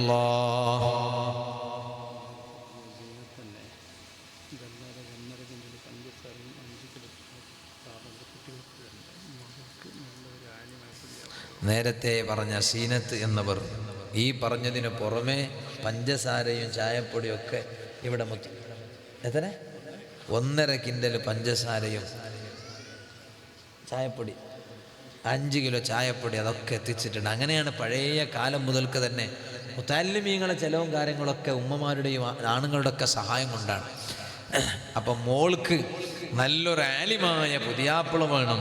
അല്ലാഹുവേ അവരുടെ പ്രിയപ്പെട്ട മകൾക്ക് നല്ല ഇസ്സത്തിന് കാരണമാകുന്ന നല്ല ആലിമായ ഒരു പുതിയാപ്പിളയെ നീ വിധിച്ച് എത്രയും പെട്ടെന്ന് നീ അത് ശരിയാക്കി കൊടുക്കണേ അല്ലാ. മുത്തല്ലിമീങ്ങളെ സ്നേഹിക്കുന്ന ഉമ്മയാണ്. മകൾക്ക് നല്ലൊരു ആലിമ് വേണമെന്ന ആഗ്രഹമുണ്ടാകും. നീ അത് സാധിപ്പിച്ചു കൊടുക്കണേ അല്ലാ. ബിജാഹി നബി സല്ലല്ലാഹു അലൈഹി വസല്ലം. എത്ര 10 ആണല്ലേ? 10 പേരായി പോരാ. 25ക്ക് എത്താൻ ഈ 15 വേണം. 25 ആക്കിയിട്ട് പോകണമെന്ന് എൻ്റെ ആഗ്രഹം. ഉമ്മമാരെ നിങ്ങൾ സഹകരിക്കുമെന്ന് എനിക്കറിയാം. അള്ളാഹു ബർക്കത്ത് ചെയ്യട്ടെ, അള്ളാഹു സന്തോഷം നൽകട്ടെ. ഞാൻ നിങ്ങൾക്ക് ദുആ ചെയ്യും, എല്ലാ സദസ്സും ദുആ ചെയ്യും. 11ാമത്തെ ഒരാളുണ്ടാ? ബിസ്മില്ലാ. ഈ സദസ്സിൽ ആരെങ്കിലും ഒരാളുണ്ടോ? ഉസ്താദേ ഉമ്മാന്റെ ആരോഗ്യമുള്ള ദീർഘായുസിന് ദ്വാരക്ക്. അൽഹംദുലില്ലാ. ഒരു ചെറുപ്പക്കാരന് കണ്ടില്ലേ? ബിസ്മില്ലാ. ആരാ? ഷാഫി സാരി. എന്താ പേര്? അല്ലാ. ഇന്നലെ ഒരു സ്ഥലത്ത് ചെന്നിട്ടാ അതിന് മരിച്ചു റഫീഖ് എന്ന സഹോദരൻ. നിങ്ങളൊന്ന് ആലോചിച്ച് നോക്കി. മരിച്ച ഉമ്മാന്റെ പേരിലും ബാപ്പാന്റെ പേരിലും ഒക്കെ ഒന്ന് ഇങ്ങനെ കൊടുത്ത് ദ്വാരിപ്പിക്കും. അതിൻ്റെ ഒക്കെ സന്തോഷമല്ലേ? നിങ്ങളൊക്കെ അതുകൊണ്ടാണല്ലോ കൊടുക്കുന്നത്. അള്ളാഹു നിങ്ങൾക്കൊക്കെ ബർക്കത്ത് ചെയ്യട്ടെ. അള്ളാഹുവേ റഫീഖ് എന്ന സഹോദരൻ മരിച്ചുപോയ ഉമ്മാന്റെ പേരിലാണ് ഏറ്റെടുക്കുന്നത്. നീ ഖബൂൽ ചെയ്യണേ അല്ലാ. റഫീഖിന്റെ ഉമ്മാന്റെ ദർഭാദുറത്തിലേക്ക് അതിന്റെ മിസ്ൽ സവാബ് എത്തിക്കണേ അല്ലാ. ആ ഉമ്മാന്റെ ഖബർ വിശാലമാക്കണേ അല്ലാ. ദുനിയാവിലുണ്ടായതിലേറെ നല്ല സന്തോഷത്തിലുള്ളൊരു ജീവിതം ആ ഉമ്മാന്റെ ബർസഖിയായ ലോകത്ത് നൽകണേ അല്ലാ. 11 പേരായി. 12ാമത്തെ ഒരു സഹോദരൻ അല്ലെങ്കിൽ ഒരു സഹോദരി.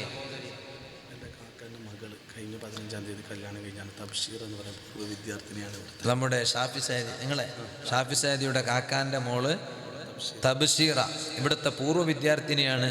ഈ അടുത്ത് കല്യാണം കഴിഞ്ഞ. ജീവിതത്തിൽ ബർക്കത്ത് ലഭിക്കാൻ 4444 രൂപ. അല്ലാഹുവേ ആ തബ്ശീറ എന്ന സഹോദരിക്ക് ജീവിതത്തിൽ ധാരാളം ബിഷാറത്ത് നൽകണേ അല്ലാ. ജീവിതത്തിൽ വലിയ ബർക്കത്ത് നൽകണേ അല്ലാ. ആ കുടുംബ ജീവിതത്തിൽ, വൈവാഹിക ജീവിതത്തിൽ, ദാമ്പത്യ ജീവിതത്തിൽ നല്ല തുമഅനീനത്ത് നൽകണേ അല്ലാ. റബ്ബേ എല്ലാ സന്തോഷവും നീ നൽകണേ അല്ലാ. ഈ സ്വതക്ക നീ അതിന് കാരണമാക്കണേ അല്ലാ. അപ്പത്തരായി 12 പേരായി. ബിസ്മില്ലാ. ഇനിയൊരു 3 ആളും കൂടി പറഞ്ഞാൽ 15 ആവും. അള്ളാഹു ബർക്കത്ത് ചെയ്യട്ടെ. അള്ളാഹുവേ നിന്റെ ദീനിന്റെ കാര്യം ഏറ്റെടുക്കുന്ന ഇവരെ നീ ഏറ്റെടുക്കണേ അല്ലാ. അതുപോലെ ഒരു സഹോദരി മരിച്ച ഉപ്പാന്റെ പേരിൽ ദുആ ചെയ്യാൻ ഒരു സഹോദരി 4444. അല്ലാഹുവേ റബ്ബേ ഇതൊന്നും ഞങ്ങളെ സ്വന്തത്തിനല്ല ചോദിക്കുന്നത്. നിന്റെ നൂറായ ഇൽമ ഇവിടെ നിലനിർത്താനാണ്. അതിനാണ് ഈ നല്ല മുത്തു മുഅ്മിനീങ്ങൾ ഇത് ഏറ്റെടുക്കുന്നത്. ആ സഹോദരിയുടെ സ്വതഖ നീ ഖബൂൽ ചെയ്യണേ അല്ലാ. മരിച്ചുപോയ ഉപ്പാക്ക് ദുആ ചെയ്യാനാ പറയുന്നത്. ആ സഹോദരിയുടെ പൊന്നുപ്പാന്റെ ഖബർ വിശാലമാക്കണേ അല്ലാ. പൊന്നുമോൾ ഈ സദസ്സിൽ നിന്ന് ബാപ്പാക്ക് ഒരു ഹദിയ കൊടുക്കുന്നത് കണ്ട് ആ ബാപ്പാക്ക് നീ വലിയ സന്തോഷവും സമാധാനവും നീ നൽകണേ അല്ലാ. ബിജാഹി നബി സല്ലല്ലാഹു അലൈഹി വസല്ലം. അവത്തരായി 13 ആയി. 13 പേരായി. 14 12 ഇല്ല 11 ഇയാൾ പറഞ്ഞു റഫീഖ്, തബ്സീറ 12, മരിച്ചുപോയ ഉപ്പാൻ്റെ പേരിലൊരു സഹോദരി 13. 13ആയി. ബിസ്മില്ലാ. ഇനി ആരാ നല്ല നിയത്തോടു കൂടെ? ഉമ്മമാർ ഇനിയും ഉണ്ടാവും. ഉമ്മമാർ ഇനിയും ഉണ്ടാവും ഇൻഷാ അല്ലാഹ്. അല്ലാഹു ഈ ഉമ്മമാർക്ക് ബർക്കത്ത് ചെയ്യട്ടെ, സന്തോഷം നൽകട്ടെ, ഖൈർ നൽകട്ടെ. ഇനിയും കുറച്ച് ഉമ്മമാർ കാണും. ഉമ്മമാരെ നിങ്ങൾ ഏറ്റെടുക്കുക. അല്ലാഹു നിങ്ങളെ ധാരാളം സന്തോഷിപ്പിക്കട്ടെ ഇൻഷാ അല്ലാഹ്. 13 പേരായി. അപ്പോൾ 2 ആളും കൂടി പറഞ്ഞാൽ ഒരു 15 ആവും. അല്ലാഹു ബർക്കത്ത് ചെയ്യട്ടെ. നിങ്ങളുടെ കൂട്ടത്തിൽ ആരെങ്കിലും ഉണ്ടോ 2 ആളും കൂടി പൂർത്തീകരിച്ചിട്ട് ഒരു 15 ആക്കാൻ പറ്റിയത്? റമദാനിൽ കൊടുത്താൽ മതി അല്ലേ?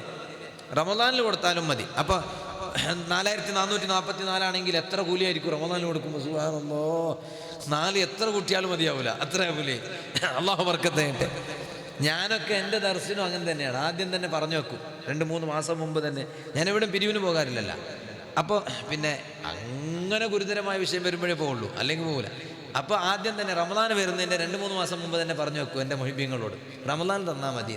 അൽഹംദുലില്ലാഹ് അവരങ്ങ് തരും. അപ്പോൾ നേരത്തെ പറഞ്ഞു വെക്കുമ്പോൾ അവർക്കും കൂടി സൗകര്യമാവല്ലോ. ഇപ്പം തന്നെ പോയിട്ട് ഇപ്പം തന്നെ തരണമെന്ന് പറഞ്ഞാൽ ചിലപ്പോൾ ഉണ്ടായിക്കൊള്ളുന്നില്ലല്ലോ. അപ്പോൾ ഇൻഷാ അല്ലാഹ്, അപ്പോൾ നല്ല സമയമുണ്ട്. അല്ലാഹു ബർക്കത്ത് ചെയ്യട്ടെ, സന്തോഷം നൽകട്ടെ. ഇനി ആരാണ്? 13 ആയി. ഒരു 2 ആളും കൂടി പറഞ്ഞാൽ ഒരു 15 പൂർത്തിയാക്കാം. അല്ലാഹു കബൂൽ ചെയ്യട്ടെ.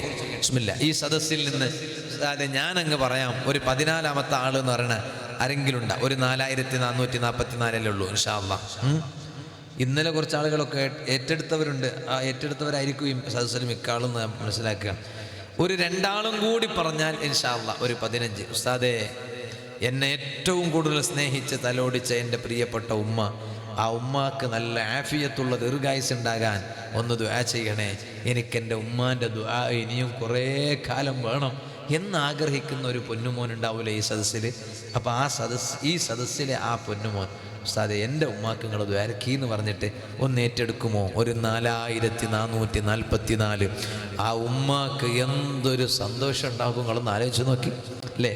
ബിസ്മില്ലാ. ഒരു സഹോദരൻ ആരെങ്കിലും ഉണ്ടോ? 14ാമത്തെ ഒരു സഹോദരൻ, എൻ്റെ ഉമ്മാക്ക് നിങ്ങൾ ദ്വാരക്കി ഉസ്താദേ. അല്ലെങ്കിൽ മറക്കപ്പുറത്തിരിക്കണ ഏതെങ്കിലും ഒരു സഹോദരി, എൻ്റെ ഉമ്മാക്ക് ദ്വാ ചെയ്യൂ ഉസ്താദേ, ആഫിയത്തുള്ള ദീർഘായുസ്സിന് എന്ന് പറഞ്ഞിട്ട് ഏറ്റെടുക്കണ ഏതെങ്കിലും ഒരു സഹോദരി ഉണ്ടോ? 15 പൂർത്തിയാക്കിയിട്ട് നമുക്ക് ദ്വാരന്നിട്ട് പിരിയാം. അല്ലാഹു കബൂൽ ചെയ്യട്ടെ. ഉണ്ടോ? ഏതെങ്കിലും ഒരു സഹോദരി ഉണ്ടോ? ഉണ്ടോ? ആ ഭാഗത്തുനിന്ന് ഒക്കെ ഇങ്ങോട്ട് വന്ന് നിൽക്കാൻ അവിടെ ആരും ഉണ്ടാവില്ലേ? ഉണ്ട്, ആളുണ്ട് ഇൻഷാ അല്ലാഹ്. അല്ലാഹുവേ, ഉമ്മമാരെ ഒക്കെ നമുക്ക് കിട്ടാനുള്ളതാണ്. നമ്മളിപ്പോൾ ഈ 4444 കൊടുത്താൽ ഇത് പോയി എന്ന് കരുതണ്ട. തീർച്ചയായിട്ടും അത് കിട്ടും. എവിടെ കിട്ടും? ഖബറിൽ കിട്ടും, മരിക്കുന്ന സമയത്ത് കിട്ടും, ആഖിറത്തിൽ കിട്ടും. ഒക്കെ കിട്ടാനുള്ളതാണ്, എവിടെ നഷ്ടപ്പെട്ടു പോവില്ല. അതുകൊണ്ട് ബേജാറാവണ്ട. അല്ലാഹു ഖബൂൽ ചെയ്യട്ടെ. അപ്പൊ പെൺകുട്ടികൾ തന്നെ സ്ത്രീകളുടെ ഭാഗത്തുണ്ട്. അല്ലാഹുവേ, നീ ആ പെൺകുട്ടികളെ അനുഗ്രഹിക്കണേ റഹ്മാനെ.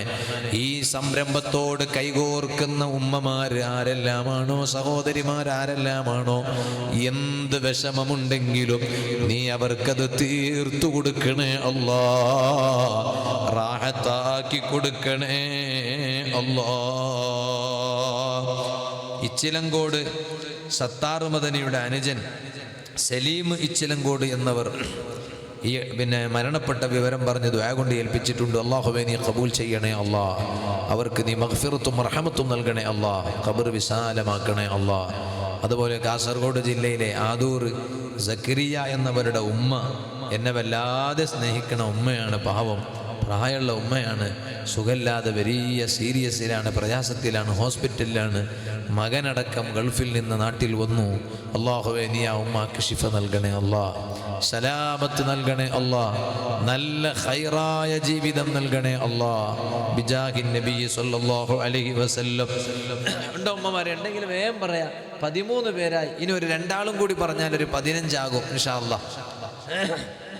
ഒരു 2 ഉമ്മമാരും കൂടി സ്ത്രീകളുടെ ഭാഗത്തുനിന്ന് ഒരു 2 ഉമ്മമാരും കൂടി പറഞ്ഞാൽ അതങ്ങ് റാഹത്താകും ഇൻഷാ അല്ലാഹ്. നിങ്ങളൊക്കെ ഒന്ന് എണീറ്റ് ഒന്നടുത്തേക്ക് വരിക. നമുക്കൊരു 3 സ്വലാത്ത് ചൊല്ലി ഒരു ചെറിയ ദുആ നടത്തി പിരിയാം. അല്ലാഹുവേ, ഈ സദസ്സ് ദുആക്ക് ഇജാബത്തുള്ള സദസ്സായി നീ ഞങ്ങളിൽ നിന്ന് ഖബൂൽ ചെയ്യണം റഹ്മാനെ. ഒരു 3 സ്വലാത്ത് എല്ലാവരും ചൊല്ലാം.